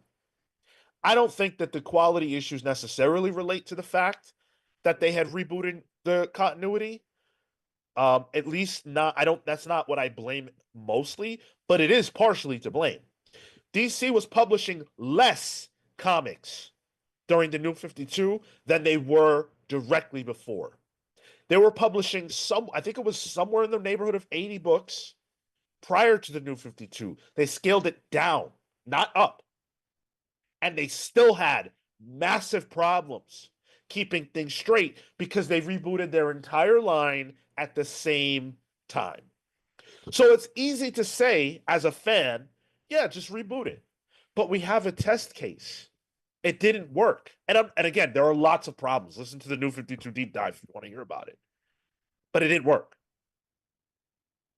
And it's typical corporate short-term gains. It popped a number. Maybe that number stayed for a bit, but maybe like behind the scenes, it was rough, even for creators. Like if you want to talk about continuity, it limits creative. I think a reboot limited creative even more. because now the higher ups were controlling the creative process of creating this new continuity. I mean, look at, like, they didn't even have an answer for George Perez, one of the greatest comic book creators of all time, as to whether or not Superman's parents, Ma and Pa Kent, were alive. Fuck. I also sort of think at this point, and at that point, at a certain, you just kind of run into a place where it's like, how can you reboot continuity without going over the same things again? Before the New 52, there were 80 years of Superman stories. At what, at the only way to try something new is, I don't know, give him no parents. Fuck it. Like, and at a certain point, I think it's almost like harder to reset that continuity without trotting over what's already come. And I think the absolute line is a good example of what's working. And I think absolute line takes a lot of what went wrong with New 52 and fixes it. It's not line wide. It's a separate thing. It allows continuity heads to have their stuff still, and it's creative focused. It's almost the antithesis of the New 52, and it's lighting the sales charts on fire. Again, we're in the middle of it, so I can't say, I don't have the hindsight that the New 52 But had. some of the problems, especially in Absolute Superman, we're finding that we're, running into the things that they kind of told us we weren't going to run into. Things that would make the characters different. Oh, but actually, those things aren't there. They're not true. Yeah, like I kind of feel like the absolute universe is not like, it's a I think it's a good example of the basically like having your cake and eating it too, which DC already had the example of Marvel getting that right 20 years ago with the Ultimate Universe. Um, but I would also say that it's not as radically different as it could be. I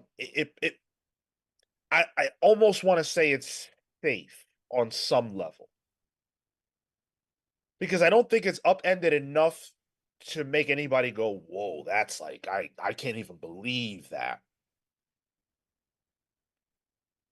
Do you think that's in part because it's small?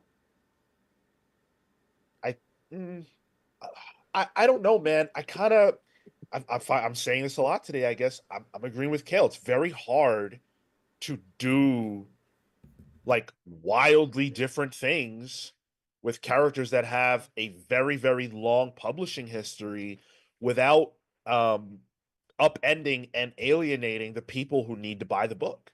Like, you could easily make it so that Batman is a real bat. Like, that could have been the absolute approach. Literally what Stan Lee did when his Stan Yep. Lee's version of Batman. Yeah. Yep. Right. You could do that. Do people want to see that? You have to do what the people want to see too, because you got to sell the comic. Well, yeah, and like the Absolute Universe was sold to us on the premise of, these are characters who are put in positions where they don't have the resources that they had, in the mainline universe. But again, in the case of Superman, we're finding out that's not true. And I would even argue in Batman. Yeah. He's still got Alfred. He's not rich, but my man, first of all, my man isn't rich, but he managed to build a battle tank Yep. to Out roll of a around. building. Yeah. Yeah. It's funny. I was playing Fortnite the other day, and there's an area of the map where it's like the woods, and there's this giant construction site, and they have that kind of vehicle there. I was like, Batman spotted in Fortnite, but it was just construction. Let's hit a few super chats that we missed out on. I can't overstate how incredible the super chat support has been today. Thank you so much. Y'all a bunch of continuity nerds. Love it. Wow. And genuinely, and chat can attest to this, we read all comments. It's not about, we're not like, oh, if you didn't super chat, we won't read your stuff. There's just been so many super chats today that the time we have to hit comments mostly just is those. I'm at the point where we might have to put some timeouts in the speed you can comment, because I'm like, oh, fuck, okay. Can't keep up. Yeah, you guys are great today. Jay Sage with the 9.99. Hope I didn't read this already. Yeah, I don't think No, this is new one for us, yeah. Continuity is so important. It helps us understand other non-Big Two superhero universes like Invincible and acclimatize to them. It doesn't have to be manga. I'm a manga head. Just enjoy the ride. That's a very interesting point too. Like, Invincible is a super successful property in comics and multimedia, but it directly sort of plays on superhero tropes that don't exist without superhero continuity. And I would argue superhero tropes are inherent in your understanding of media at this point, whether you realize it or not. Because some of them exist beyond superheroes. Yeah, and they have. Greek mythology exists before Superman was created. Yep. And a lot of that, I mean, I think it's Super Gods by Morrison. Great understanding of what modern. And I'd also recommend, is it Cameron's Hero with a Thousand Faces? Just for the idea of heroic journeys that is inherent in storytelling as well. Yeah. J Stage followed up with a 199. Comic fans also complicate things explaining stuff. Now look, we want to talk about a problem. That's going to be the root of it right there. Cale's solution is just stop. Just shut up. Oh, this is cool. How hard is that? Shut up. Stop right there. Oh, what's cool about it? Look at the colors. The art's cool.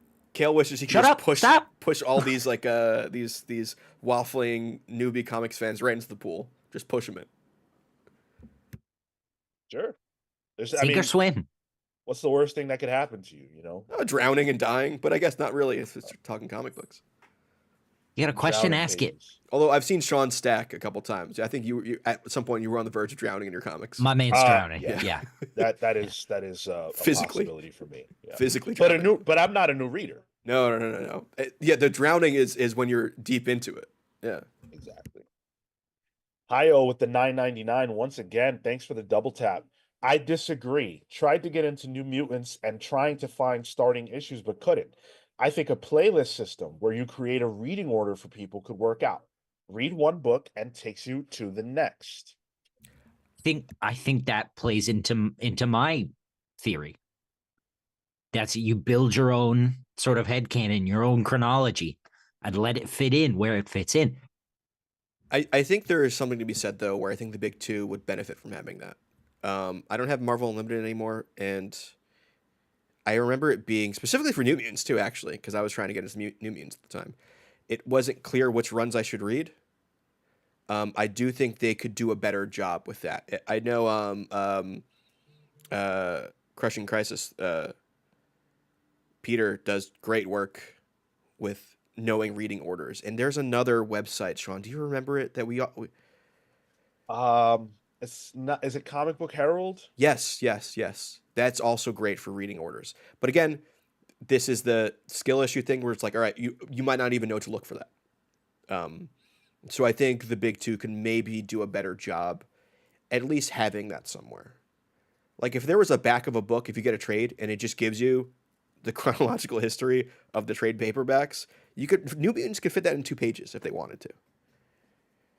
And I think that's a no-brainer in the digital space. There's no excuse, because I mean, what the fuck?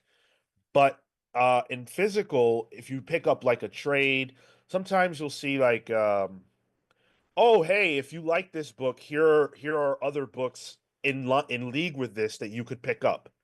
And so there are attempts at that. I do agree that it could be done better, though, for sure. No one here is arguing that the system is perfect and flawless. I just think that like the system is the system, and while improvements could be made, you cannot divorce continuity from superhero comics and still have them. Ultimately, that's where I come down. Atomic Hound with another 9.99. Interestingly, there was a time in Marvel and DC where they avoided number ones. That's absolutely true. Mm. Hence, Journey into Mystery number 83, My Greatest Adventure number 80, Batman number 184, excuse me, First Earth 1 Batman, Tales of Suspense number 39, X-Men 94, and more. This is a generational issue in the sense that it's more modern to have a problem with not starting at the beginning than it used to be. Back in the day, a number one was actually not a good sign. It was a bad sign. There was a lack of confidence that that book was going to survive, and so people avoided it. They would wait until they got to around 6, 7, 8, 9 to know that there was a reason to buy it because it was going to stick around. Granted, comic stories were also told differently back then. You didn't have traditional arcs. So buying the sixth issue didn't mean that you missed out on the first arc of the story because mostly you were getting one and dones with a looser acknowledgement of the direct past than we have now. So it's just it's a different way of readers approaching comics. I think you can see that really with Alan Moore's Swamp Thing. That's a really interesting case in that is because the what is it like the first 2 or 3 issues or something are sort of trying to lay down and finish the threads of what Len Wein was doing before. And then after that, Alan Moore goes absolutely ape shit with everything he wants to do. Yeah, you know that and Atomic Hound's super chat makes me think like Spider-Man didn't debut in Spider-Man number 1. No. It's amazing Amazing fantasy number Fantasy number 17. 14? I think it's 15. But Wow. it's one of those. We Yeah. all but the point is Someone got it. they didn't sorry? You got it, 15. Yeah. Okay. They didn't just take the shot and say, "Hey, Amazing Spider-Man number 1," because at that time that would have been a pretty big gamble. They Yeah. put him in a book that people were already buying. Yep. That's fascinating. Same with Superman. Yeah. So Comment. Oh, sorry. please. I'm gonna pivot just a little. Common Sense sent a super chat earlier that we missed. So I'm gonna get that now. How do you pals keep track of DC character ages? It's hard for me. Marvel timescale makes it easy. I figured out Nova Richard Rider is 29 years old. He was 17 years old in 1976. Here's my answer to that. It's vibes based, baby. Don't think about it. Don't think about it. Are they young or are they old or are they middle aged? That's all you need to know. Do they get categorized under teen hero? Then they're a teen hero. They could be 18. They could be 11 teen. You know, are they Nightwing, which is like young hero? Then sure. Or are they Wally? Hold on.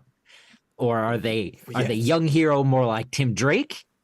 True. Or the young yeah. hero more like Nightwing and Wally West, who are old enough to, have kids and This This is like setting my Tinder search preferences to 26 to 46. It's like, well, I'm gonna get wildly different matches. You're getting a young hero either way. It's true.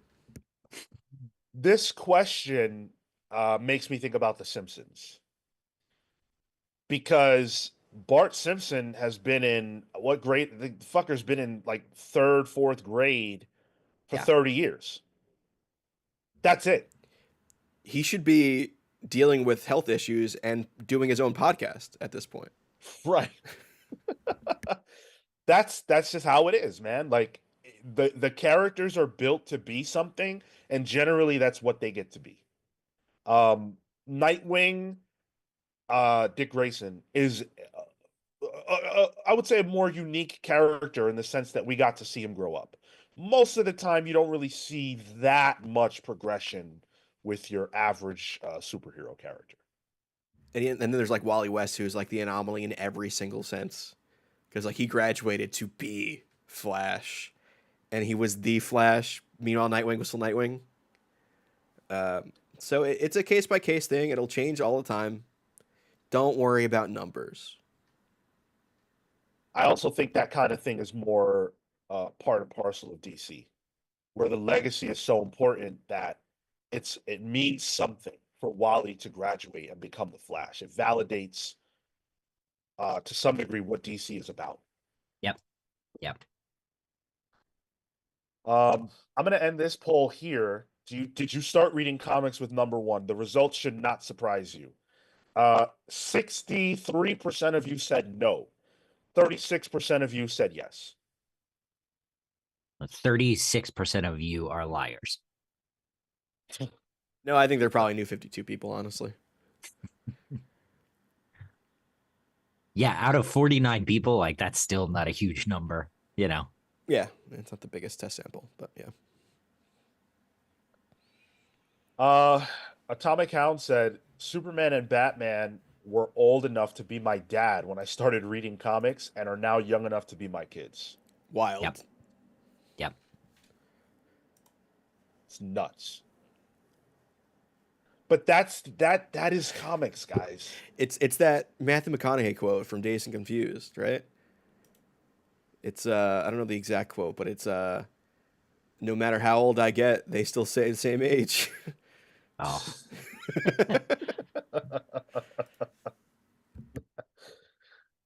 James says, I think the problem becomes there is only so many stories you can tell within a point of a person's life without conflicting overlap.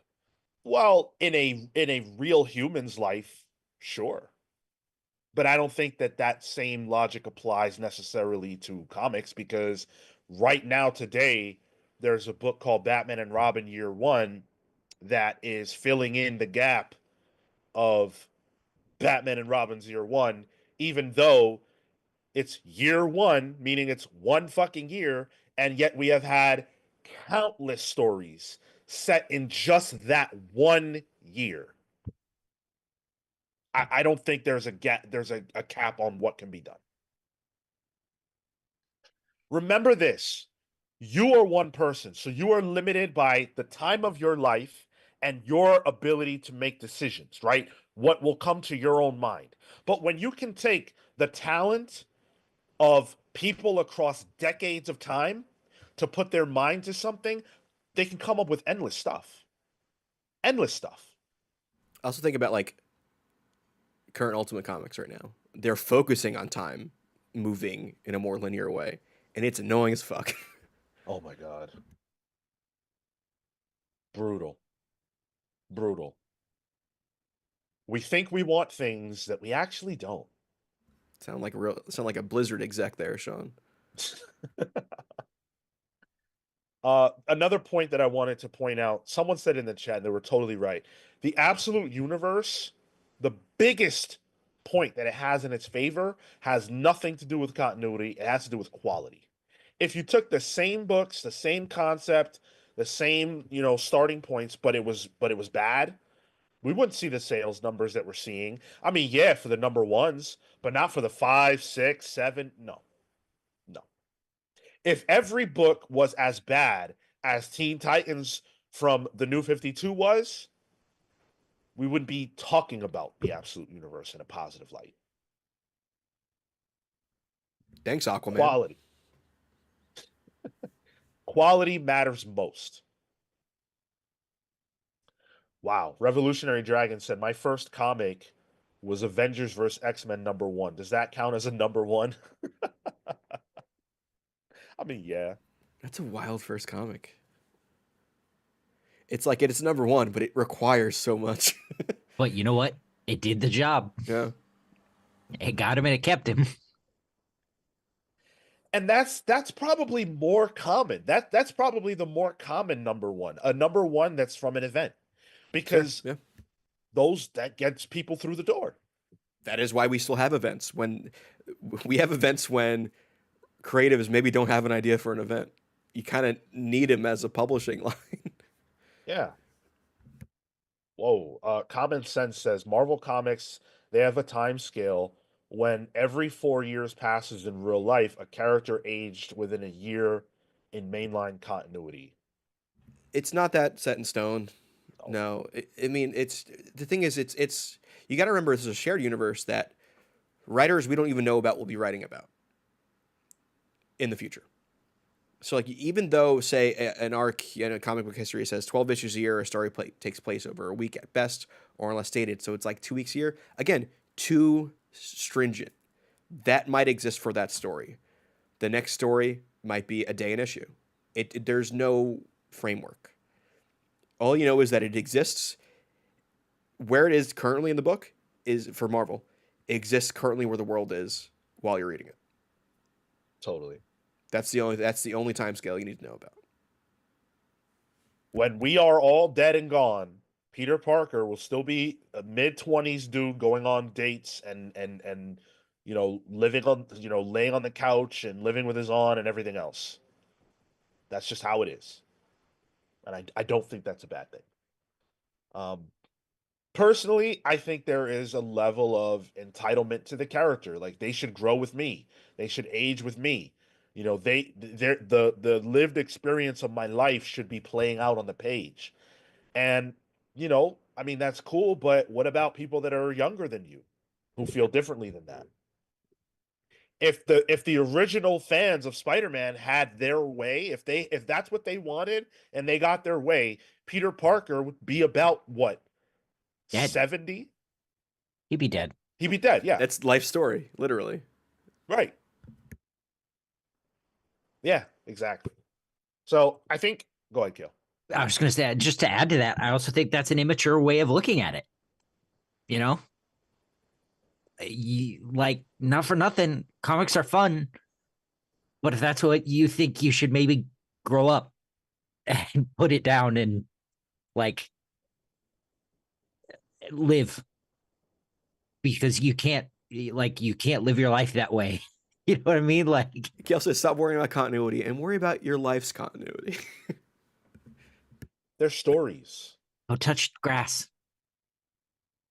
They're stories. And I'm backing up what Kale's saying, recognizing how funny it is that we are ultimately nerds that take comics fairly seriously when we come to talk to you about them. But there is a level of, separation that you have to have. Like I don't in my life outside of this, I don't go crazy thinking about how old Peter Parker is. I actually don't give a fuck. Yep. I truly don't care how old Peter Parker is. It doesn't factor into the story. And if it does, they'll tell me. Right. Part of the story of Spider-Man Reign is that Peter Parker is old. But if that's not part of the story, it doesn't matter. I don't think about how old Daredevil is, but in Daredevil Cold Day in Hell that just came out, I did, because that's part of what the selling point of the story is. Right. Even though they exist in the world, in a shared universe, they still only matter to its own story. Exactly. It matters to itself, and that's it. Cole says it's not such a bad thing to want to see a character develop, but development doesn't come with age necessarily. Development, I mean, like people make the argument that Spider-Man hasn't developed, but he has. When I started reading comic books, Spider-Man was not a teenager. He was an adult with a job, with a wife, and everything else. And yeah, he lost his wife, but then he went on to become a CEO. And I've seen him, and he went from CEO to the couch. These things happen. Granted, there aren't a lot of human beings who have been a CEO, but also lived on a couch, within a couple of years after that. But there are, like, you have setbacks in life. I don't think it's fair to say that Peter has not developed as a character. He has. He's done it over and over and over and over and over and over again. And he's going to do it. He's going to keep doing it over and over again. what you're asking for is something to be sticky. That's what you're asking for. You're asking for him to develop in a way that's sticky, that doesn't change. But that's not what comics are about. At least not for him. For Superman, they can be. Superman has a wife, he has kids, and he's grown, right? But I'm willing to bet that there will come a time, maybe not in my lifetime even, but I'm willing to bet there will come a time where that won't even be true for Superman. But if it doesn't, that's that character.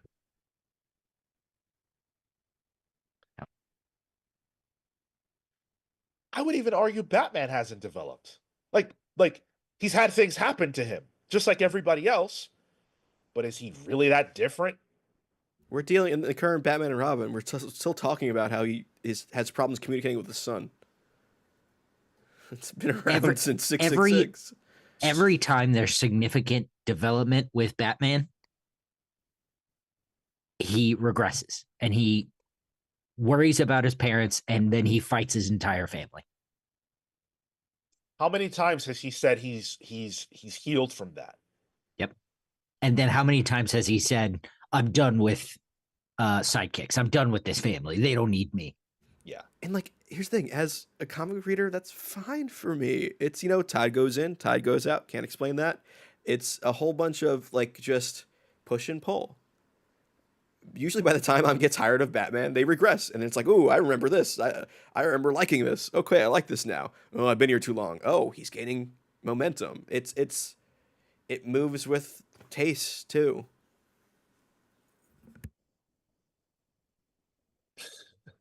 Tilo says Peter has regressed as a character. So if you lose your job and you have no choice but to move back in with your family, have you regressed as a character? Have you regressed as a person? I guess you could make that argument that you've regressed, you've had a setback, but I mean, that's what that is. A setback isn't regression, though. I agree with you. Yeah, it is a wrinkle in a story. Yeah. I'm with that. But I think we have talked about this a lot at this point. We all understand where we're coming from. I think touching grass is great advice. But I also think like have fun with this shit. If you're not having fun with it, if it's making your brain hurt and all that, dude, put it down or like at this point, you know what you're gonna like. If continuity isn't your bag, the big two are serving you with lots of stuff that isn't as concerned with that, and that's great for you. But if you are into it, then follow the stories you've been following. That's it. Paul says you should do one of those 20v1 debate videos, 20 Peter MJ shippers versus Sean. I would love that. They had that Shannon Sharp one. No, they had the Skip Bayless one recently, where they had him and a whole bunch of like LeBron fans. Like those are more fun. Give us like a comic book fan one, like not the one conservative versus 20 wokes. Like that's I watch them, but give me some stupid shit. I would easily do that. Yeah, Sean versus MJ shippers would be great. Listen, there's one Michael Jackson fan who got confused there. We've got quite a budget, and I would bet anyone comics would help us out with a stage. Dude, might be able to be done remotely too. It's just that I worry about a live version of it because anyone could say anything live. Yeah, there are a lot of reasons to be afraid of that. But wouldn't it be cool if we were big enough to have the clout to say that's what we're going to do at New York Comic Con? A 20v1? Just a bukkake of debate. Oh. I ain't going 20v1 like that, Tyler. Look at me adding more new words to the Comics Pals lexicon a second episode in a row. No, we've said that before. I'm sure we've said that before. Oh my God.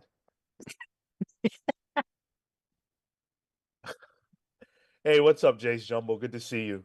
Good to see you here. We've got a lot of people hanging out with us right now. Thank you so much for all the conversation, all the engagement. Obviously we're telling you to, you know, not be as emotionally invested in all this stuff, but we appreciate the fact that we can all come here and have these talks and, you know, share our minds, speak our piece. And hopefully after this, we can just have a good time together. This is all in the spirit of having fun and figuring out how to have more fun Exactly. and have it together. Yeah, but not the fucking 20v1 kind of fun that Tyler was talking about. Don't yuck people's yum, Sean. I mean, I'm talking about listen, me. yeah, maybe Sean doesn't want to be part of that. Maybe, yeah, text me if you want. I don't know.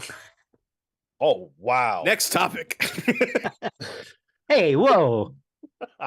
Come on. Don't yuck people's yum unless it's Cale. I'm a catch. Oh, man. Jay Sage said, yes, Sean versus Sal. Look, I love Sal. I think Sal is great. The problem is that when you go into a debate like that, it's your army that you're bringing with you that determines who won the debate. And Sal got a legion that we don't have. You got shooters, man. Yeah, Sal also, Sal shooters. knows how to yap. That'd be intimidating. Oh, And he's got the history to back it up, too. I wouldn't be intimidated by. Oh, you have confidence, yeah. I have absolute confidence. There is no way that I would think that I would lose the debate. But the problem is that who determines the winner of the debate is generally the audience, and more of the audience is there for Sal than me. So it's a default thing. There's no reason for me to engage in that because I will lose. By that standard. But listen, maybe that's a new key we should unlock. Watch Sean lose on the Sal Sean debate. Get some new viewers this way. You know what? That's a good point. I'm down for that. We're not going to get to absolute overthinker's dream of 100K if you're not taking some L's, man. That's true. Sean's gonna die by the sword.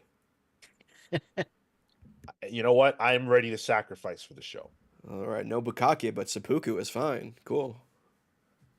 I'd rather seppuku than yeah. Got it. Yeah, interesting. I don't think we've said seppuku on the show. You know what? I'm sure Izzy's issues can tell us because he has gone back and listened to everything we've said. Mm-hmm. All right. We've got a lot more show to do. Let's oh my goodness. I want to fucking read every comment. You guys are funny. Go ahead, Tyler. There was one question here that I think could be a good stopgap to kind of close this topic and kind of get us somewhere else. Comic Lord Brian says, quick question. Where is it? Here. Quick question. How do you guys read comics? Do you have a chair? Do you read in bed, tablet, phone, paper, nighttime reader, or daytime? Is it when the mood strikes?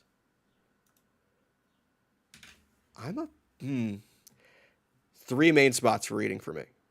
I read digitally on my iPad. In bed, I have like a setup where it's like on an arm that I can literally just fall asleep reading. I go to my nearby coffee shop. I read there. Or on the porcelain throne. I get some reading done there. You got to do it where you can. Oh, sometimes it's just good to do it there, you know? It feels like it feels like a good use of time. I'm doing two things at once.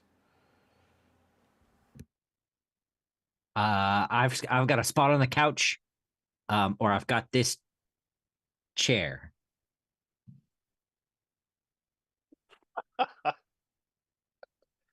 For me, mostly the couch. Yeah. Oh Man, boy. Chillmonger says any chair, any position. Hey, yo, pause on that one. chill. Hey, Chillmonger. Drop it in the comments, man. What did you think of Sinners, dude? If you saw it, I'm wondering if you saw it. I saw it last night. I loved it.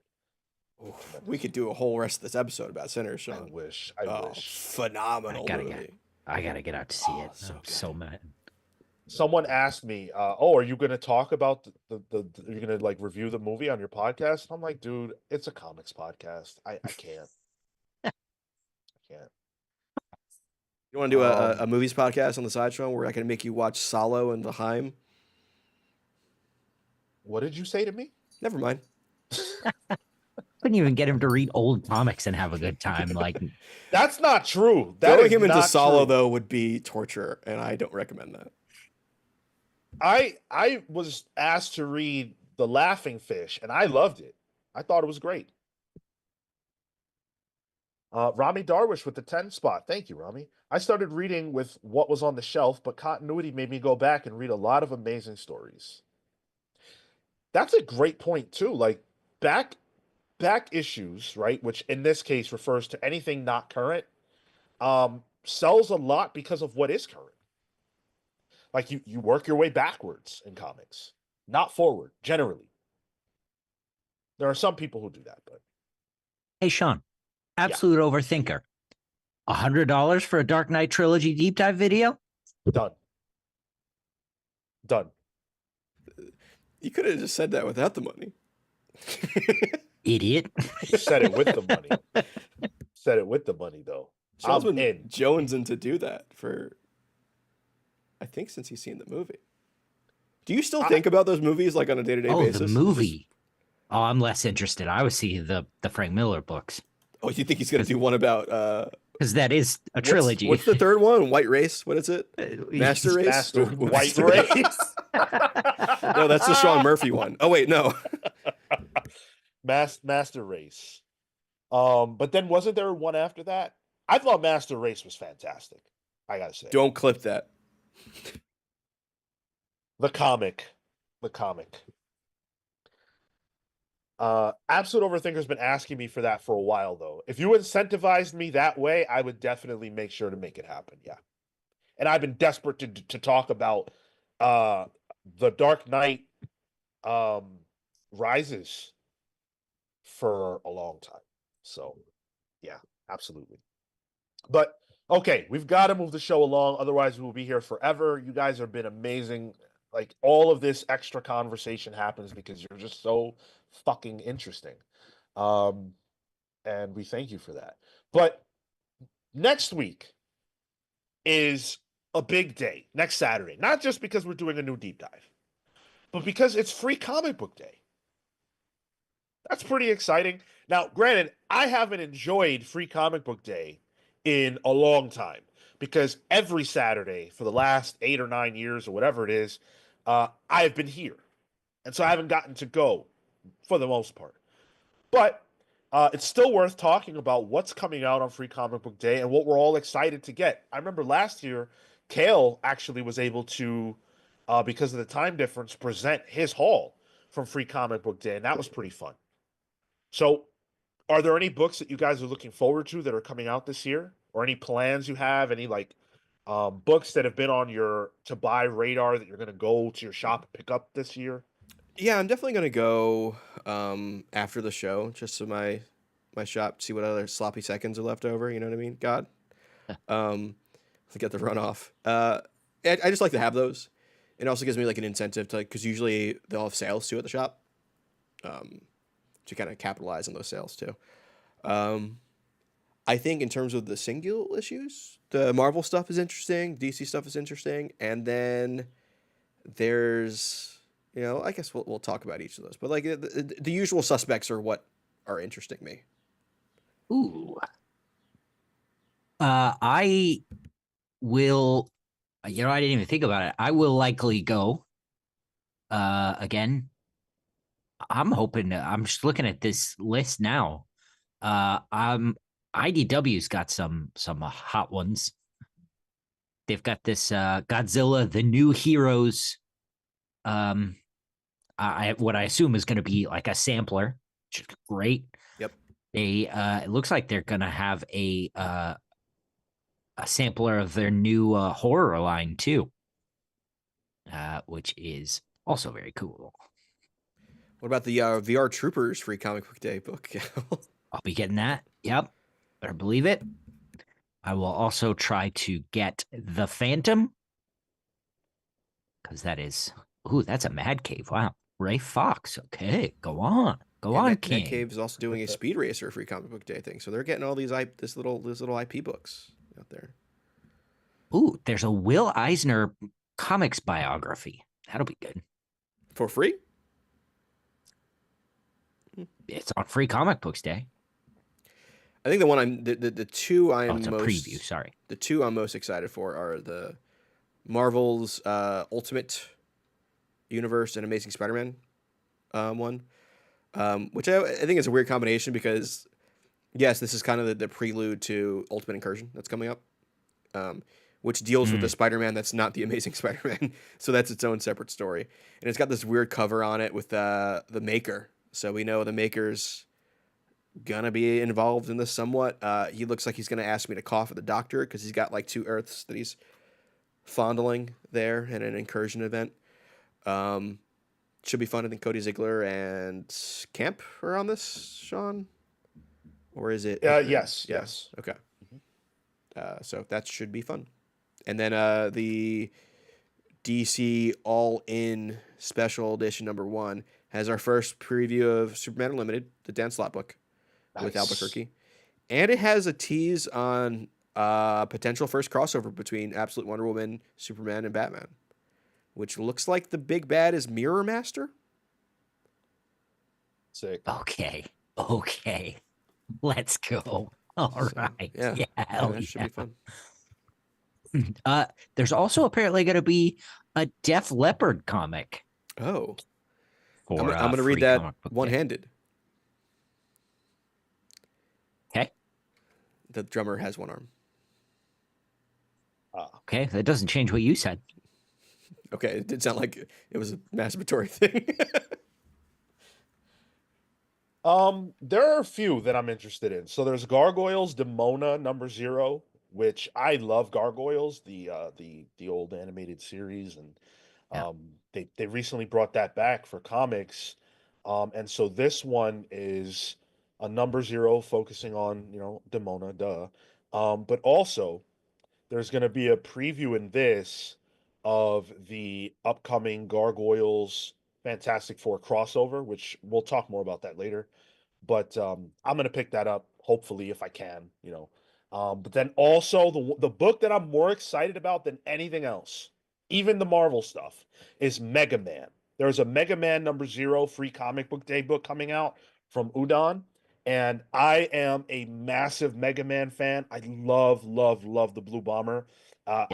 I've got one right here. Actually, this was sent to me by a listener, Justin. If you're out there, thank you so much. Um, I love Mega Man. And so there's a new line of Mega Man comics coming, and this is the kickoff. Can't wait.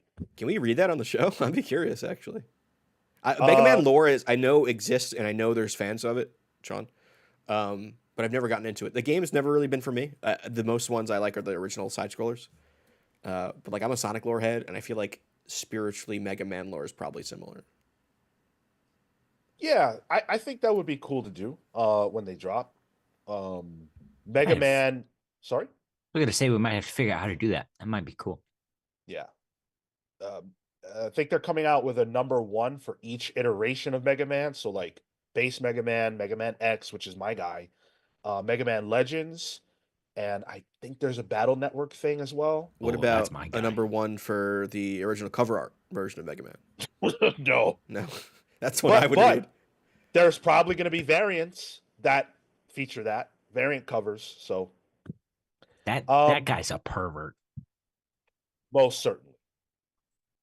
Did you guys know that? Well, why would you know? But that version of Mega Man was actually put into a video game Yeah. as a playable fighter in Street Fighter. I think it was Street Fighter Cross Tekken, where you can pick that silly ass version of Mega Man. Yeah. Cool. Yeah, go ahead. I was gonna call out another book actually. It was I have a slide for it here. The Free Comic Book Day Diablo book. This is part of the Blizzard franchise of games, much like our president Elon Musk likes to say he's very good at. Diablo: Dawn of Hatred, written by Cullen Bunn and Danielle Serra. The art looks like the art you would see in a Diablo game, like it in the cutscenes where they go to like these like tapestries and books that they open up, these tomes. Diablo lore is so fun. I love Diablo games. I'm not the best at them, and I usually only play for the story, but they're really fun. And I think Blizzard should lean into more comic books for their properties. The Overwatch comics were fun, even though they were all a whole bunch of one shots. Warcraft comics were great when they used to do those. Were they really? Like, were they actually good? I like them a lot. Yeah, there's a lot of early Varian were in when he was Logosh, working in the Horde stadiums. But like that's all comic lore, really. I think Joe Mad did some Warcraft comics too. Yep. So they're not okay. They're super fun. They're not, like reinventing anything. But yeah, I like them a lot. So it'd be cool to see them doing it with Diablo comics. If you feel like they're good by the standard of Warcraft stories, then I think so. That's cool. Mm-hmm. Yeah. There's a Black Mirror comic coming out, and I'm cautiously optimistic. Like, I definitely want to check out the free comic book day offering because I love Black Mirror. I don't know how it's going to translate into comics, but they're doing it from Twisted Comics, a publisher I've never heard of. I'm down. I like Black Mirror.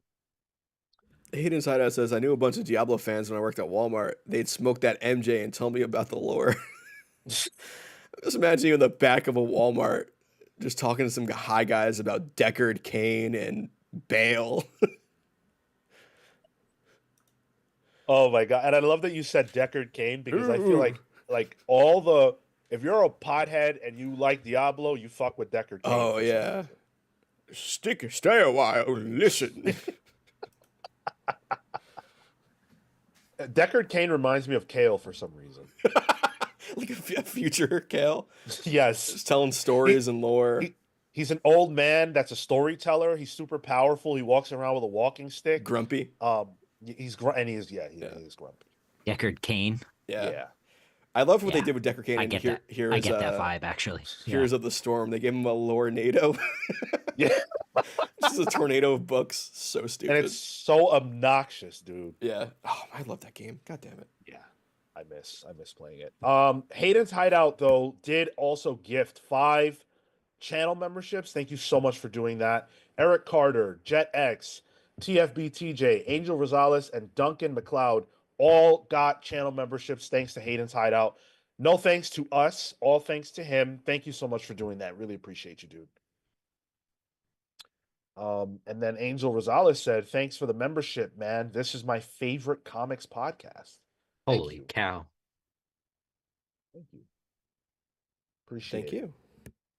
I also wanted to say Pete Collins. Yes, Pete Collins, the artist behind the Bardic Verses, said Matt Sumo, myself, and some other great creators will be at Fourth World Comics on Long Island for Free Comic Book Day to launch Slices of Life, an anthology book about a world where pizza is outlawed. Not a world I want to live in, but Sean's reality. So if you're going to be in the Long Island area or you're just interested in getting to meet some great creators, then head on over to Fourth World Comics to check that out. I didn't know that was on Long Island. That's where Scott Snyder goes all the time, doesn't he? I thought so. Yeah, it's a pretty big shop. Have you been there? I've not. I really should. There's a couple shops in Long Island I want to check out, and there's a shop in Jersey I want to check out too. Well, we have a reason to do that. I know. I did go to Kevin Smith's shop in Red Bank once. Hated it. How was that? There's literally the animatronic walrus from the Walrus in the window, and I'm like, oh god. There's just like Clerks merch everywhere. The cow. What is it? The moo. Oh, from the restaurant, the Moo Burger. Is that it? I forget what it is, but lacking on the comic side of things. I never got into Kevin Smith stuff. Also, Lectrix left a really sweet comment that I don't have in front of me, but I just wanted to say anyways. Thank you for it. He said something to the effect of he found us through the Sal interview when we had Sal on here, but he joined our Patreon. And take that, Sal. I appreciate that very, very much. I really do. Sal has built something really wonderful over there, and they've got so many fans. But I appreciate the fact that, you know, a lot of you guys do choose to go the extra mile to support us. So thank you. And that you recognize that we've done it better. Oh my God. I would never. I Cale would throwing never a say grenade such in a thing. room and just. Sean would never. That's okay. I will. Hey, that's the beauty of the show. Just and not for nothing. Catherine, to congratulate us on 5,000 subscribers, also sent her fan fiction of me and Marco. Oh, So I can't wait to take a look at that. And I think we should do something special with that. I don't know what it'll be yet. You need to review but it first. I know, yeah. Catherine. is it well, we have to take a look at it. Like first of all, Catherine, did you intend for it to be read on the air? Because if you did, it will be. But second of all, if it's written with dialogue, then we can have Cale and Marco. Yeah. That's I fun. know Sean, I know a it's slash shipping. I fic. don't know how explicit it is. It's a but slash fic. Yeah. So I'm not sure Cale and Marco would want to read these things to each other. Slash? What is They're probably That's, fucking in the book, Sean, is what I'm trying to say. Yeah. slash and is like Kale slash Marco. got It's it. it's the pairing. Yeah. Oh, yeah, please. The conversations we have on this fucking podcast, Yeah. the idea that there could be a fanfic of Cale and Marco fucking and we would read it, I think that's pretty tame. Remember the episode we spent 30 minutes talking about piss? No, why would we do that? Because we're nuts. And we were probably really tired and we just started going off the rails like we always do. Kurt Wildshut says, I totally forgot to mention, but I'm in Cape Town, South Africa right now Whoa. for CT Comic Con. I'm excited to meet Adam Kubert and Jim Chung. That is amazing, dude. Cool. Wow. Wow. Say hi Crazy to that you Yeah. it's crazy that you had to go to South Africa to meet them. Say hi to the prawns for me. See how they're doing down there. Oh my goodness. The District 9 prawns. Cape Town is a bucket list location for me. Cape Town has the leaping great whites in the water there that I really want to see with my own eyes. And maybe go in a cage with. Did I tell you I'm going to be doing some shark diving this summer? Oh, No. Yeah, I will be. cool. Sick. So, if we better get Sean a working streaming I setup. was gonna say we better hope Marco doesn't have any surprise meetings. Yeah. We're gonna have to roll those comic bucks in because Yeah. Why do you think I was trying to get you to before? It was alluding to me possibly dying via shark.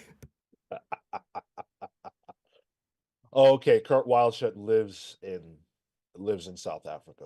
Hell yeah. I love that. I wish we could just have you on the show to talk to you for 2 hours about what it's like to live in South Africa. I want to know, and I don't want to go. I want to know, but I don't want to go. So I would like to hear about it from a native or whatever. All right. It's still Jeff Johns month, if just for a few more days. And so we do have to deliver to you guys our number one Jeff Johns comic. This doesn't have to be from DC. It could be from, it could be Avengers, which he did for a cup of coffee. It could be one of his Ghost Machine books, whatever it is. What is your number one Jeff Johns comic, Tyler? I'm getting to the slide here, but it's pretty straightforward. It's Green Lantern. Jeff Johns made me a fan of Green Lantern, a character I had no association with before reading comics.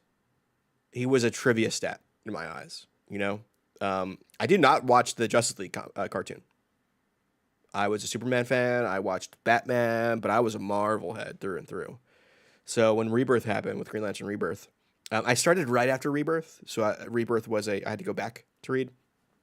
But man, what he was doing there was just masterful, making me care about a character, completely remaking the lore. Like everything existed. The continuity was still there of what Green Lantern was. But the Rainbow Core of, all the different Lantern batteries and what Parallax really was and all of that is just masterful. and I think it's probably one of the best superhero comics ever done as a whole. And it went on for so long, like even post New 52, where it's not my favorite stuff, but like that Sinestro as a Green Lantern again, great. There's still some great stuff in that. Yeah, I look back on this super fondly.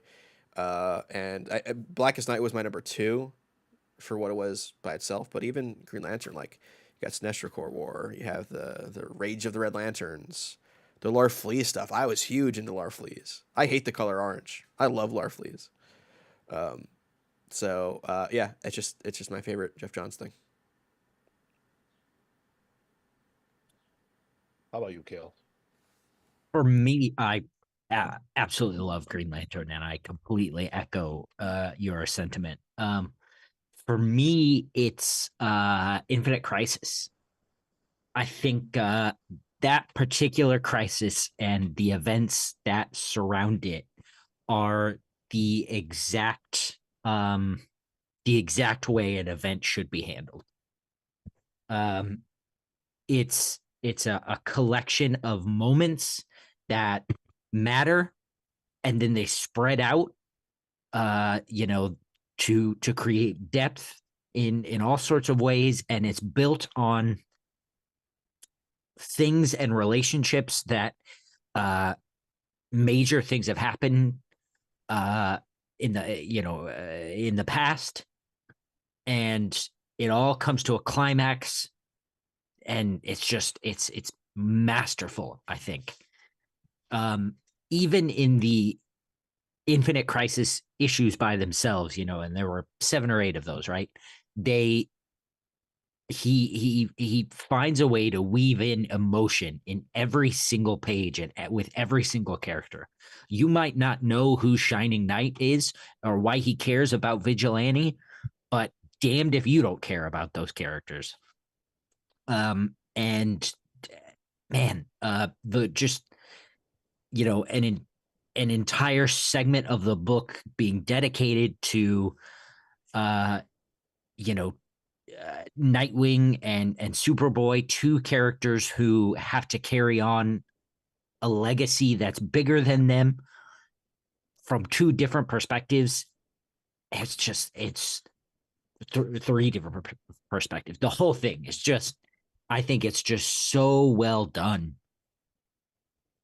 And to me, that masterstroke is what makes Jeff truly one of the best in superhero comics. I'm actually angry with myself that I have not reread Infinite Crisis. I was just in a shop last week, and they had the omnibus on sale, and I've never been more angry at myself for being in my situation where I couldn't just drop the $80 to buy it. Yeah, yeah, it's pretty. I got to get my hands on. Do I? No, I have it, but I want a better. I want something like what you just described. I want the Yeah. absolute for Yeah. that. Oh man, Yeah. hell yeah, hell yeah. My answer is probably not going to be a surprise. It's Doomsday Clock, and I know that a lot of people don't love it, but I do. And I think back to when it was first announced, and I remember the trepidation that so many people felt about treading on that ground, the hallowed ground that Alan Moore and Dave Gibbons established with Watchmen, and how it would be so disrespectful to them to do this book. And I'm not even arguing that it wasn't disrespectful. Maybe it was. That's not for me to say. But one of the biggest sticking points people had was that it would devolve into a punching fest between Superman and Dr. Manhattan, and that would just ruin both characters. And Jeff Johns and Gary Frank, I would argue, did the opposite. They came in with a story to tell that meant something to DC's legacy and lore. It married these 2 worlds and these two sets of characters in such a way that I think, in my mind, it showcases and elevates DC to the best of what it can be by telling us in no uncertain terms that Superman is the hero of DC Comics. He is the hero that we should all aspire to be. Um, and I think that when DC is centered around that sort of messaging, that being a hero is good, that not leaning into apathy that is very easy to find yourself stuck in, especially in our times, that's not the way to go. That the way to go is to step out and stand out and try to help where you can. Superman represents that. He's a man of action, a man of heroic action. And Dr. Manhattan is a man of inaction. He is a man of apathy. And what happens when those two ideas clash? I love the way that they presented that. Gary Frank does an amazing job emulating Dave Gibbons' panel stylings, using the 9 panel grid, or I'm sorry, the 12 panel grid, um, in incredible fashion, and just overall telling a story that to me stands the test of time. I love Doomsday Clock, and I really wish it had won the book club because I want to wax poetic about it for 2 hours. But it's okay. My time will come. But for now, I will settle for the fact that it's my number one Jeff Johns book. So, go ahead. What do you think? What do you think Marcos is?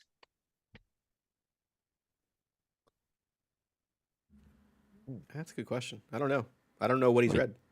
It Probably could Junkyard Joe. Could be JSA. Did he add JSA to his list already? Oh, it could be JSA. Yeah. I think did he not? I think he talked about Maybe. it last week. Okay, then it's Junkyard Joe. Probably. Sean, do you think we ever see Mime and Marionette again? No, because I don't think.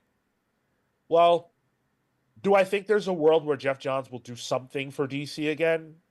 Yeah, I could definitely see that happening. And if that does happen, then the chances go up. But without Jeff Johns, I would say. Ooh, no, you don't think probably another not. writer touches them? No, because I think it's one of those things where it's like they weren't impactful enough to have like some legion of fans, and then it gets murky with like, well, if they exist, then what else does? Does Like, that child of Dr. Manhattan exist still? right. Yeah. And that child's in DC continuity, right? Or was that in the Watchmen continuity? I got to reread this book. They sent him to Watchmen because the point of him was to, if I remember correctly, the point of him was to be like to grow up to be like what Superman is to DC to Watchmen. Yeah. Okay. So we never need to learn more about him because his story, that is his story. Okay. Yep. Right. Like I think Jeff Johns' thesis on the Watchmen world is that what they were missing was Superman. And unfortunately what they got was Dr. Manhattan. Let's see what the chat has to say. CW Gordon. Oh, go please. Kurt Wildshut says Johns is enough of a DC Superman that he'd say yes to the right project, kind of like Morrison. I can even see him doing small stuff, like if there's a giant, jumbo, like whatever hits 1,000 next. Him doing a story in that. Sure. Probably Flash. Even if Aquaman has a really big milestone, maybe a story in that as well. Yeah. I think it would be a bad move to do that anytime within the next 5 years. Sure, but sometimes those numbers just come up. Yeah, I think if Jeff Johns does work for any company other than Image, it devalues Ghost Machine. Yeah, I don't think he'll come back for an extended run or anything, but one of those, couple of page things, I think is probably fine. Please read a couple more comments. Was the kid? Yeah, I thought this too. CW Gordon says, was the kid adopted by Night Owl and Silk Spectre? Yes. Yeah, that's what I thought. Electric says Doomsday Clock is one main pet peeve of mine that I had that feel Sean just said, and I traded it away. Yet I love what he did with the DC characters in that book, and I really miss not having it anymore. I think what he's suggesting, if I'm reading it right, is that he felt frustrated by them treading on the ground of Moore and Gibbons, Hmm. um, but loves the book despite that. Duncan McLeod says Infinite Crisis was supposed to have been the Dick Grayson death instead of Superboy. Dick is the reason Batman rejects Superman 2 in issue 3. Uh, Bruce and Dick's last conversation and the foreshadowing from Brother Eye. Yeah, Hmm. hell yeah. That's probably one of my favorite facts in the big two is that it wasn't Superboy that was supposed to die. It was supposed to be Dick Grayson. Stan Didio hated him that much. We literally just talked about that in relationship to Forever Evil. It's just there's just so many instances where Yep. Dan Didio was trying to get Nightwing dead. Kefe said, I dropped Doomsday Clock after one issue. My goodness, what happened? You must have been listening to the wrong comic book review show at the time. He wouldn't let me. So And Gavin Guidry says, my number one is Hawkman. Yeah, a people lot of talk people about talk that. about Yeah. Hawkman. Which is I a didn't know there sentence was I a. don't think ever has ever been uttered. Yeah, Think I've read it. I'm not positive. I didn't even know that existed. But there's something that's about to come into existence that is a very, very interesting sort of experiment from Marvel with Fantastic Four, and that is the Fantastic Four First Steps comic. Now, a tie-in to a movie, a comic book tie-in to a movie property is nothing new. They've done it a million times. Generally, they're bad, but this one is pretty different because the Fantastic Four that we're getting in First Steps exist uh, in a universe within the multiverse that is not the core MCU universe. And so Marvel's going to play with that by making the Fantastic Four First Steps comic book an in continuity comic that exists within the same space as the Fantastic Four do in the movie. It's a comic book made to celebrate them in the MCU canon. Does that make sense? If you look at the trailer, you see, the kids with all the merch. They have like a Thing action figure, which is the Diamond Select thing. Great figure. But you have them with flags and all that. This is another piece of merch that exists in that world. It's like how the Ant-Man, the Scott Lang book exists within Marvel, the movies, and we have it physically in real life. I think it's interesting, and I think that's smart to do. Because we are probably just going to get this world for one movie. So it'd be nice to have a little more context of what it's like. And I think Matt Fraction, great person to get on that. His Oh FF yeah. stuff is great. So nice to see him coming back to comics in more than one way, not just Batman. Is this a one shot? So it is a one Yeah. shot. The art's from Mark Buckingham, which is great. He did some Fantastic Four, also did Fables. Yeah. Um, and the funniest thing is you read their quotes, and even their quotes are sort of in continuity. Um, uh, so this is from CB Cebulski. As Marvel's first family, the Fantastic Four and their stories have always been the very center of the Marvel Universe. Within the Fantastic Four First Steps coming later this year, we all felt this was a perfect opportunity to bring our teams together and honor their legacy in both the world of the film and within our comics. It's been a blast having our teams in publishing and studios bounce ideas back and forth to create something truly special and one of a kind, and we can't wait for fans to be able to dive into this comic squarely in the world of the MCU and experience a Fantastic Four like never before this summer. Um, that's not the quote I was looking for. Damn it. I guess I don't have it. It must have been in the Bleeding Cool article. But anyway, Matt Fraction was talking as if he was living inside that world and wrote this comic for that, like within that world. And I thought that was cute. And Buckingham's such a good artist too for that. I think of the vibe of Buckingham and Gaiman's Miracle Man, um, really lending itself to the vibe of this world.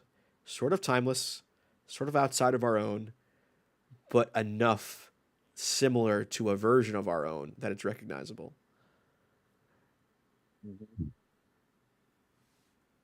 Cale, does this do anything for you? Well, so what? Well, the Matt Fraction of it all, of course. Uh, what I find incredibly interesting about this is that it's a movie tie-in. Correct me if I'm wrong, but I don't think we've seen an MCU movie tie-in comic. We've seen a lot. Have we? TVA. Yeah. Of course. Not even that. Like on the old site we used to work for, I reviewed the Ant-Man comics. We had Scott Lang Ant-Man books. We had an Iron Man 2 comic. They did a lot more towards the first couple phases of the MCU. Yeah. Okay. But there were a lot of tie-in stuff. Yeah. This is the first tie-in to being in universe. Like okay. Like the other ones were more similar, like a video game tie-in book where it's like retelling of the story in comic form. Yeah. Okay, then no.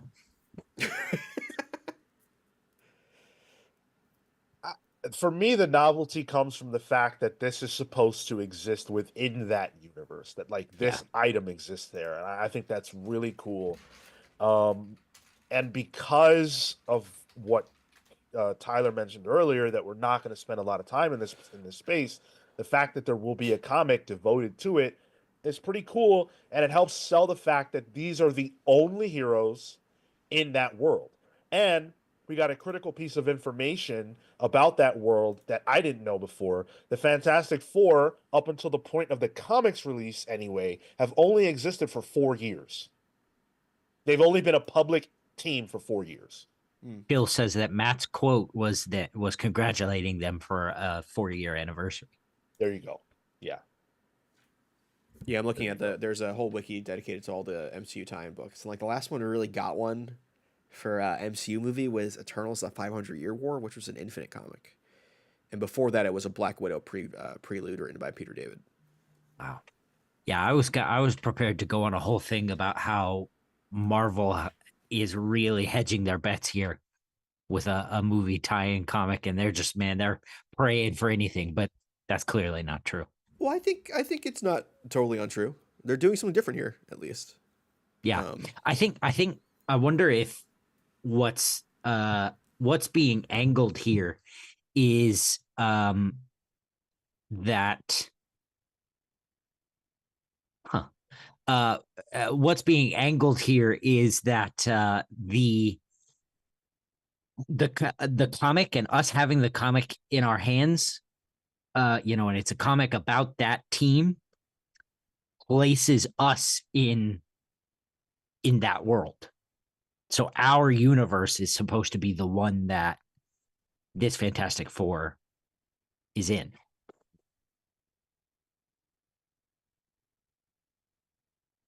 Go ahead, Tyler. No. Can you? So Fraction's quote, right, congratulates them on a 4-year anniversary. That is a quote, where he's talking in, within both the universe of the comic and outside of the universe in the comic, right? Assuming they're together.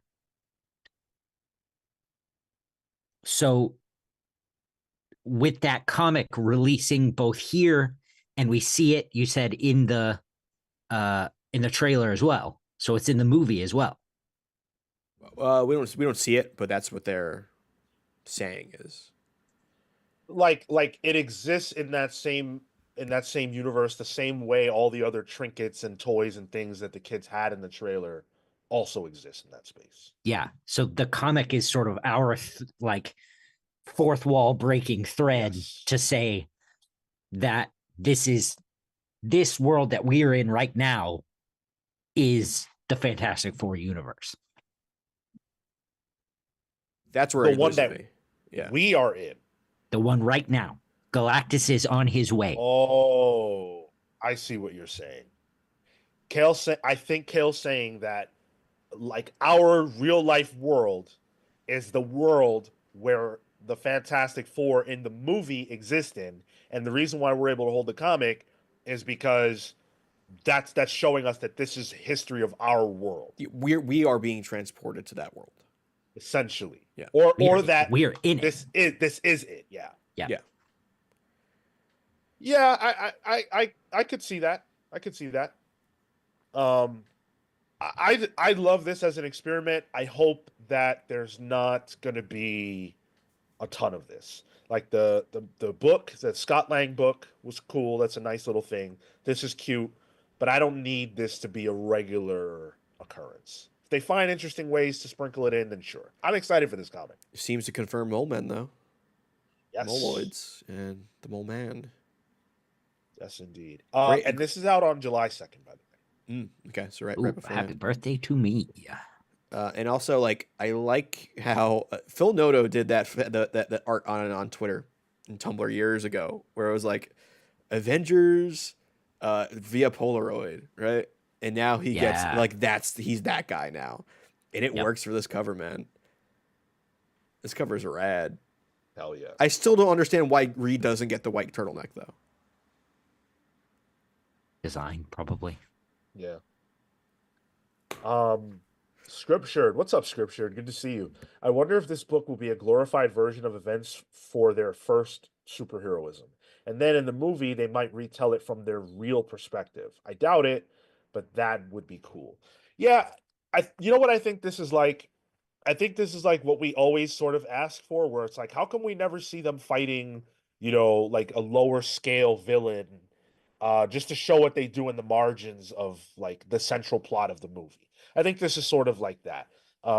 Like if you like Tyler referenced earlier those tie-in video games and shit like that. If you ever played one of those, like the Spider-Man 2 tie-in video game has events in it that are canon to the movie, but only happen in the video game. And so it tells you that Spider-Man has had other experiences that they just don't cover in the movie. And this is like that. Infractions had history doing that. He wrote the Thor video game that tied into the MCU movie. Wow, he wrote that? That's crazy. Yeah, so he has Matt Fraction wrote the Thor MCU tie-in video game for the first Thor movie.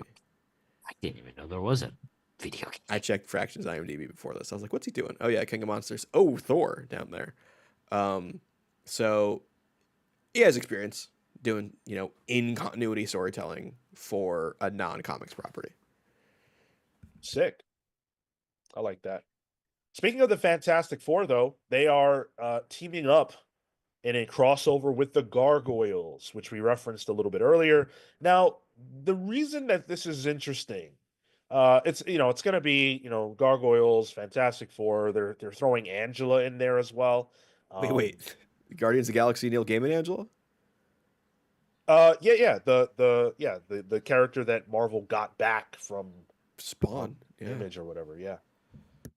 The reason why this is interesting to me is because this actually represents the first time, I think, that Marvel is crossing over with a Disney property that is published by another publisher. Because Disney owns the right to Gargoyles, but Gargoyles is published by Dynamite. And so they're crossing over with Fantastic Four, which is published by Marvel, even though Disney technically owns both properties, but not both publishers. Sure. I mean, is it also the first time a Disney property has crossed over with a Marvel book? Even outside of publisher agnostic? There have been what if stories, and then there was a Spider-Man crossing over with like the Fox properties, like Predator is all over the place, but I can't think of another one where they've crossed over in a story.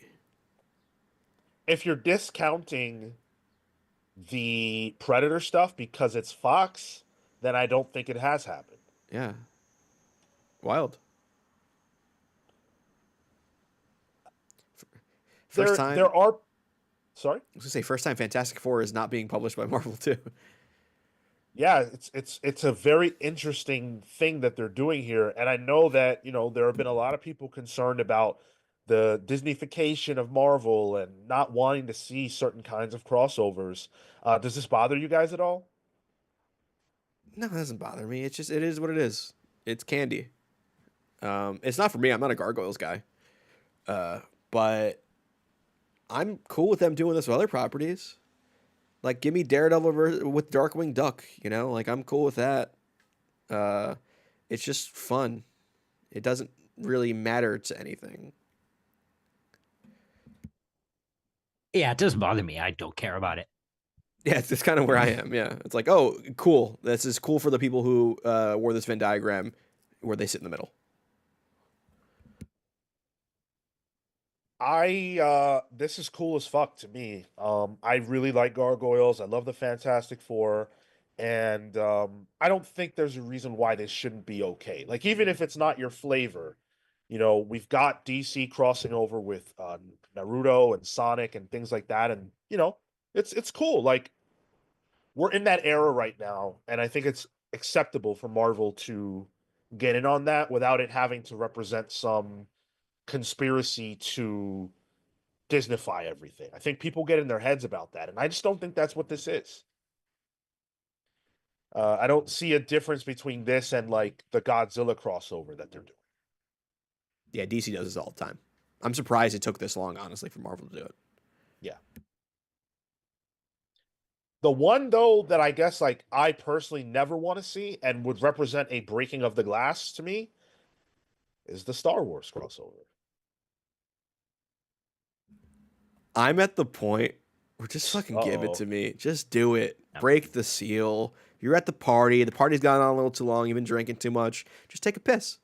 You'll have fun afterwards. No, you won't. No, you're gonna be taking a lot of pisses afterwards. Yeah, for me it's the main Disney characters. If I see Goofy and fucking Spider-Man, I'm out. What if it's Kingdom Hearts Goofy? No. No? All right. Nope. No Sora, Kingdom Hearts. I mean, quick fire way to get me to drop a whole publisher. it could happen though with like it could Oh, I happen know it could happen. first in Kingdom Hearts, honestly. They have been remarkably restrained with that. And I Yep. think more restraint than anybody thought Marvel would show 10 years ago. Uh-huh. Or even when they were bought by Disney.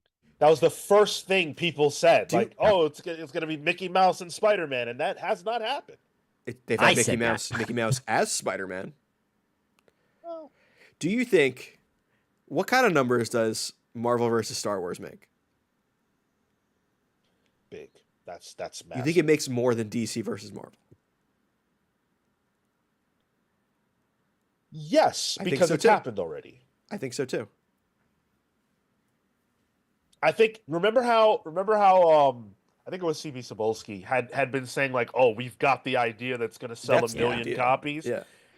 Whatever the fuck he was talking about, I think this is the thing that could actually do that. DC versus Marvel, you're fishing in the same pond. Marvel versus Star Wars, you get Star Wars fans who don't read comics.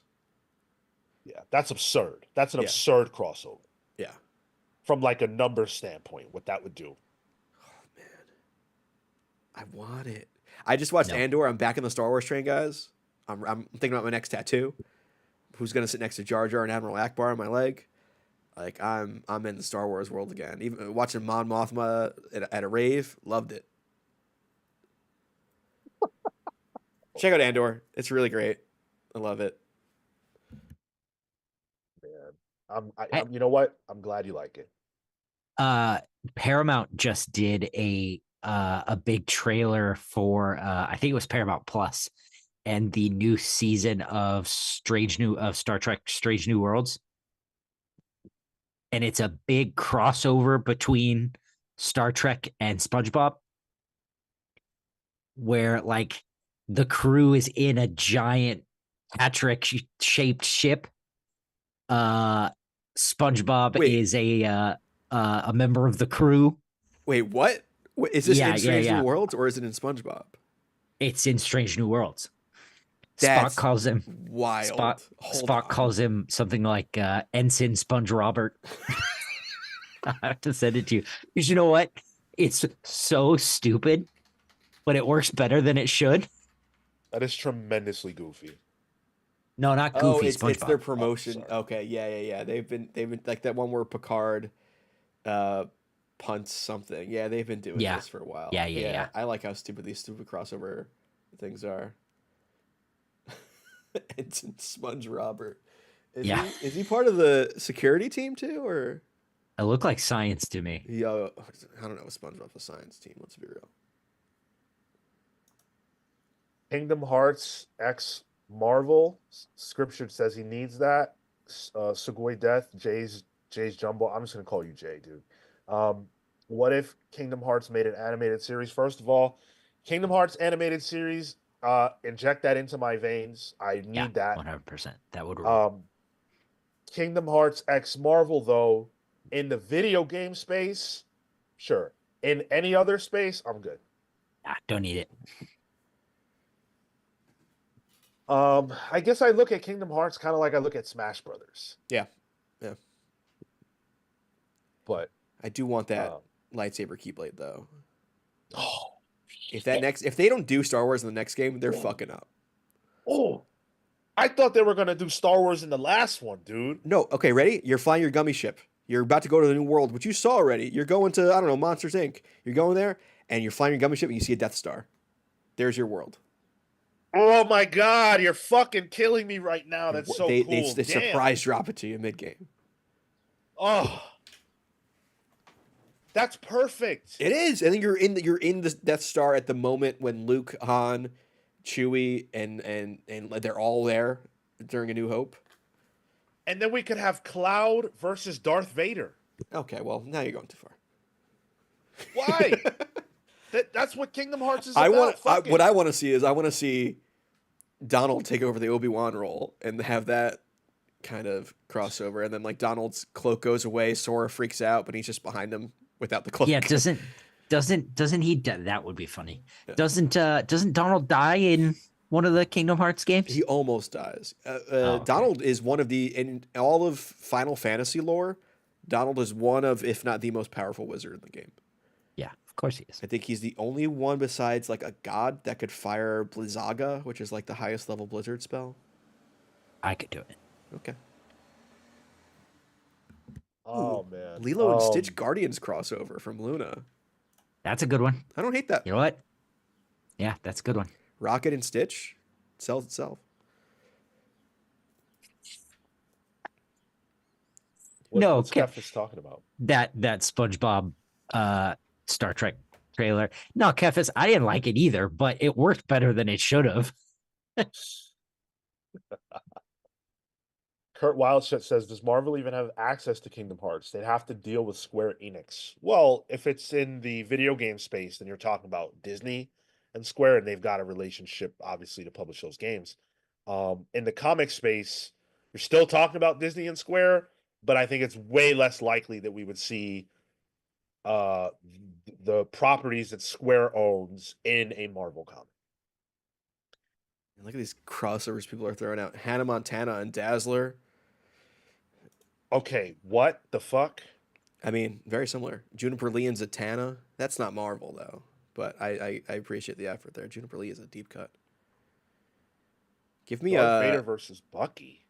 I want to see the Starjammers team up with Xenon. Girl fuck from the is Xenon? 24th century? Zetus Lapidus, you know it, Cale. Oh my goodness, we could do this all day. Man, Midnight Suns go to Halloween Town. Start killing random civilians. I'm in for that. Yeah. I want to see that. Let's talk about Diamond. We're going to close things in the news front on Diamond Comics because the saga of Diamond, the history, the continuity of Diamond Comics is never-ending and wild. Here's something that I didn't expect to be saying this morning. Alliance Entertainment has canceled its purchase of Diamond Comics. And which one is this? Okay. So Diamond has declared bankruptcy. They are being sold. They were searching for a purchaser. Alliance Entertainment won the bid. Then Diamond decided that they would rather choose to go with Universal and add Populum's backup bid instead. Now, when I say Universal, I'm talking about Universal. I think they're called Universal Publishing or something else. I'm not talking about the films. Yeah, not Universal. This is the a theme park. Canadian Right. company. Yeah. Okay. And Ad Populum owns WizKids and NECA, which both make like toys Yeah. and things of that nature. Alliance was the company that we were worried about because they do a lot of collectibles and wanted to upend the market. Yes. Yeah, they were Okay. the record store one. Yeah. Okay. Now I don't know if he's the owner, so I don't want to speak improperly here, but an individual who works for Alliance. Okay, here we go. Bruce Oglivier uh, went on the Beyond Wednesday podcast. He's the executive chairman. Thank you to Bleeding Cool for all of this information. He's the executive chairman of Alliance. Now, he went on the Beyond Wednesday podcast and he talked about this deal in public. Okay. And this is how we know his perspective on the comic space because he went on that podcast and he talked. Now, the episode was that portion, that interview was deleted from the episode very quickly to the point I subscribed to them and I wanted to check that out and I couldn't because it was already gone. Why? Like, if Why? you're a channel, Be- wouldn't you want to keep it on there? No, this is because the executive chairman of a company in the middle of buying another company went on a fucking random, no disrespect to them, podcast to talk about his intentions with the business he just bought before the deal was done. I was gonna say this is bad news. You're not supposed to do that. That's not the podcast fault, though. But No. yeah, but who do you think told them to do that? I guess, yeah. It They was got involved in some. Not it's not their fault, but I'm sure they were told to take that down by the but people behind the scenes. Yep. That was a big mistake. And so a lot of what we know about what he thinks about comics came from there. So who got concerned about what Alliance was going to do? Well, publishing companies like Titan, who are owed a lot of money from Diamond, one of I think they were one of the highest that Diamond is indebted to. They said, "Well, shit, we don't want Alliance to own Diamond because if Alliance owns Diamond, that creates a huge quagmire that we don't want to deal with." They weren't the only publisher or group that's owed money to feel that way. And so that's why Diamond went with the backup bid. And Alliance said, no, no, no, no, no. They went to the judge and said they have to take our deal. And so the judge said, yes, Alliance won. They won the bid. You have to sell to Alliance. And now Alliance has come around and said, nope, we're taking our bid out of the equation. We're out. Is it because everybody turned on Alliance due to what Bruce said? Is it because of the tariff situation and Alliance not wanting to take on all this debt and have to deal with everything that's going on during these uncertain times? I think there are a lot of possibilities. We don't know the answer.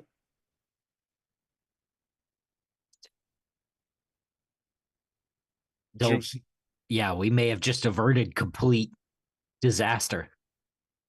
Thanks to the comic podcast world. So you're welcome for being part of that. Well, I sent our coverage directly to my boss at Titan, Mm-hmm. and he called me and he said, "Wow, random manga letter number 24. I can't believe the coverage you just sent me. Here's a bonus." I know I haven't got the bonus. Yeah, your random manga letter number 5, actually. Oh, my It bonus. went to 4. Let me throw another monkey wrench at you, though. Look out. Universal Distribution and Ad Populum do not have to take on Diamond. That would be the funniest follow up. Like, oh, you This know is what? a fuck you to Alliance. You didn't want me. You know what? You don't get to have me now. You tried to ghost me, and you want to come crawling back now that your number one bidder doesn't want you anymore. I don't want you anymore. Well, the thing is that Diamond is who Universal, or rather, Universal and Ad Populum are who Diamond did want. It's true, but they Yeah. were forced to because they didn't have the But all of this happened before we had a better understanding, not that we have a full picture, but a better understanding of the tariff situation. So now that we know that the tariffs are not going to affect comics, but they will affect every other thing that gets sold by these kinds of companies, there's a possibility that they too decide they don't want to take Diamond on. Well, that explains why Alliance probably dropped because they have all their fingers in other pots. You know, records. You said trading cards, was it? Yeah, they do. Yeah, Yeah, which is not. Those would be tariffed, from what I know. At least it's not part of the exclusion that comics gets. Right. Trading cards might. I don't know. But yeah, I can see how they realize, well, okay, hold on. Things are going to get rocky. Let's not add more. I'm pulling out. It could be as simple as that. It could be, hey, our executive said too much shit.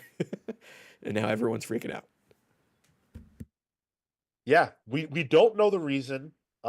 We haven't heard yet. Funnily enough, Bruce declined to comment or clarify when Bleeding Cool came knocking to ask questions. I guess the guy has decided to keep his mouth shut going forward. We don't know what's going to happen here. But if Universal and Ad Populum do not decide to take Diamond on, then we have a problem. Then they're dead in the water, right? There is a third bidder. The third highest bidder is a company called Basic Fun. It's a company called Marco Conlada. Oh no! I don't know jack shit about Basic Fun.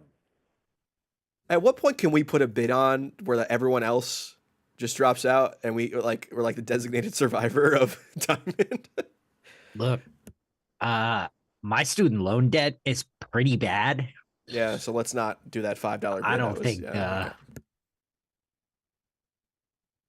Dude, we'd have to beat out Todd McFarlane. And I ain't beating out Todd McFarlane in any sense of the word. Nope. This is a crazy, shocking turn of events, but it's so apropos for Diamond and how this whole thing has been playing out. This is like, you talk about going out sad. Like, this is so fucking unwieldy and embarrassing and everything else, but I love it. What's the time frame here? There's got to be a ticking clock here.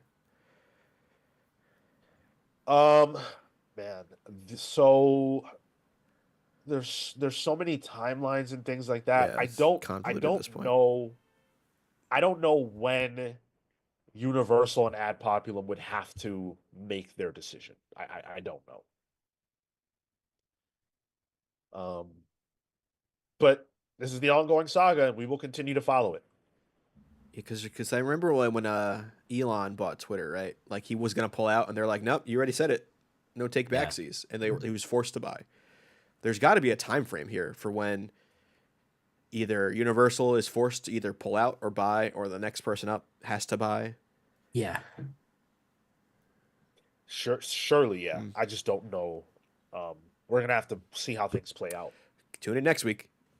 Wouldn't it be funny if something big happens on Free Comic Book Day with this? It's entirely possible. This could be the last Free Comic Book Day ever. Yeah. Because that was all done by Diamond, and it was done at a loss. So there may not be someone to step up and take it on. We will see. But we're talking about a radical shift in the direct market. Diamond was the direct market essentially for about 30 years before everything that's happening today. And That makes next week the perfect time to begin a deep dive on the direct market to take us all the way back to the beginning, which actually goes back to the 70s, maybe even the 60s, depending on how you're counting. And we're going to take you from that point, diamonds rise and fall, and everything in between in the direct market deep dive starting next week. Man, I got a week advance to make this thumbnail. Hell yeah. Yeah, lucky you. I've got to put together this whole damn thing. Delegate if But needed. well, I'm not crying for myself about it because this is what I chose to do, and also I have been working towards this for some time. It's a labor of love. I really do enjoy doing this. What else I enjoy though is our patrons. We have a legion, what has become a legion of loyal patrons, and we have to shout out the rest of you. And we have a new origin impending. So thank you to Steve, Swarm, Canaris, Panda V Panda, Ted Wong, Mad Max, the absolute overthinker, who's been all over the chat today.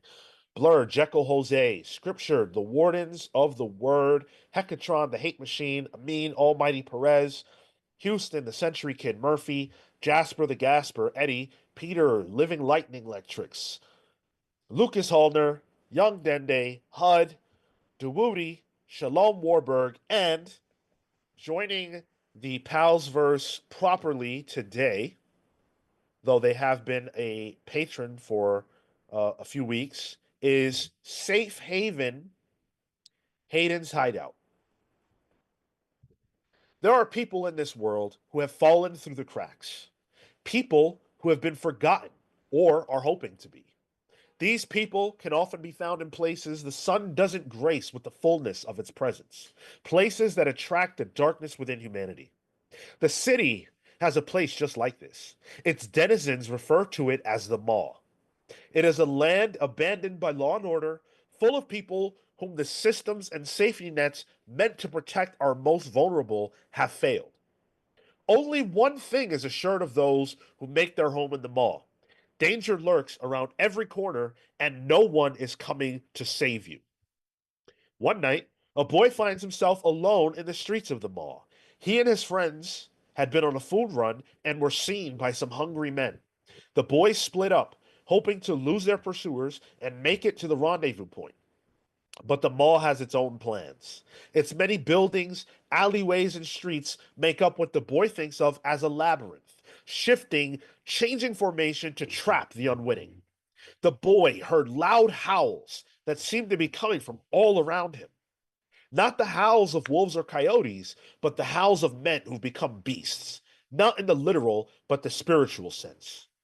The boy ran at a speed he didn't know he was capable of, trying to make out landmarks and street signs in the darkness of night. The howls grew louder and louder. The boy was completely lost and, out of desperation, took a turn onto a street he did not recognize. He was sure he had never seen this block before, but how could that be? He had scoured every inch of this place in his young life. He turned on another block and saw he was now on a dead end street. The men were not far behind now. The mall was closing in on the boy. Just then, he saw what looked like a shed glowing in the alley nearest him. He darted off towards it, the men stalking closely. He ran hard, tears in his eyes, not wanting to fall into the hands of these men or the mall. Wanting, needing, desperate for warmth, for safety, for a safe haven. He touched the door to the shed and saw a blinding light. When he came to, he was surrounded by children of varying ages. They didn't have the rough and ragged look that marks children of the mall. They looked clean, happy even, not afraid. Where am I? What is this? The boy asked curiously, not trusting his senses any more in here than he did out there. One of the girls pulled him aside and explained to him what was happening. This is Hayden's hideout. It's a place for us to be safe. I was being chased by some guys. They'll be in here any second. We need to run. You don't have to worry about them. They won't be able to find this place. He made it that way. Who did? Hayden. Where is he? He's here. He's all over us. He's the warmth you feel, the walls that keep them out, the water that flows from the tap. He saves us every day. He saves us even though nobody came to save him. The boy felt a pang of pain in his chest, now understanding that Hayden wasn't here at all, at least not in the conventional sense. The beasts that caught up to Hayden. They pushed. The beasts caught up to Hayden. They pushed through the door into the hideout, took what they wanted, took his life. His essence spilled out onto the floor, through the cracks, into the walls, creating a safe haven for the boys and girls of the mall that didn't exist for him when he needed it. They say no one is coming to save you, that to survive in this world, you need to become your own savior. But are heroes not those who save others? Hayden could not save himself, but he will save countless others, and already has, preventing them from falling even further away from the light. Hayden is a hero. Thank you, Hayden, for being the hero we need. Yeah, Kefis calls it out. It's very like Danny the Street from Doom Patrol. Oh, I dig it. Little House of Thank you. Mysteries thrown in there too. yeah, there's an aspect of this. I'm reading a book called House of Leaves, and if you've never read it, it's fucking crazy. You're reading a Sorry? book Oh, yeah. with no pictures? No pictures yet. I could never.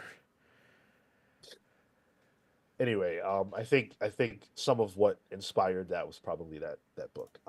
Hayden said, "You got me tearing up a bit, man. I'm glad to be a protector of those who can't protect themselves." And isn't that what we all should aspire to be when we can, when the moment strikes? Even his YouTube icon kind of looks like what I was picturing in the mind's eye. Yes. Yes, that is I had that image in my mind when I was writing. It feels like the hideout could be a treehouse if that's how Yep. it's perceived by the person who sees it. Could be a Taco Yep. Bell if it was me in my youth Oh my God. or my adulthood. Actually, went there last night. Thank you guys so much for the kind words in the chat. Really appreciate it. Thank you for enjoying what I did. If you want your own origin, the way to get that is to join us on the Patreon. The Join the Pals verse tier or greater will get you an origin and a weekly shout out on the show. And if you want it from someone in particular, it doesn't have to be me. You could ask for one of the pals to do it, one of the other pals, and they will get that done for you. So, I think Marco's got one brewing, right? yes, he does. He's in Yeah. Lake Placid right now. So if it's a giant alligator themed, we know where his thinking came from. I think he told us he was climbing a mountain, so Gross. the next one might be like an abominable snowman type situation. I just imagine him trying to read JSA while walking up a mountain right now. Oh man. Yeah, thank you guys again for the kind words. I really appreciate the support on these as ever. But that does mean we have reached the end of our weekly odyssey known as the Comics Pals. Thank you so much for hanging out with us for the last 3 hours. Yeah, we need to chill. Plus, 3 hours plus, and our day's not even done because we've Yep. got to go ahead and record Pals previews for y'all. So we're gonna do that. Which has been tricky lately with Diamond. Thanks. Hey, well, I was gonna say maybe things will be getting better soon, but that's probably not true. Ooh, no, it ain't. Yeah. not with Steve Jeppy's luck. Luck is what you make it, so to speak. And Steve Jeppy hasn't made himself much luck of late. We talked about continuity. The history of decision making at Diamond has brought them to this place. I bet Steve Jeppy could wake up in a world where he could have an absolute universe. Absolute Diamond, absolute Steve. Is the deep dive ending with the Steve Jeppy interview? You imagine? Something tells me he's a little too busy to come around these Yeah, he might be a parts. little busy. He might be a little busy. Let's shoot him an email. That would be very fun. I would love to Actually. talk to Steve Jeppy. Hey, shoot or shoot, right? Yep. Thank you guys so much. Note that tomorrow, if you're listening to this live, 1 p.m. Eastern, we are going to have a hangout with y'all. Those of you who are patrons of ours, it takes place on Discord. So if you're on our Discord, you will have access to the Patreon exclusive portion of the Discord. So join us over there in voice. You do not have to speak if you don't want to.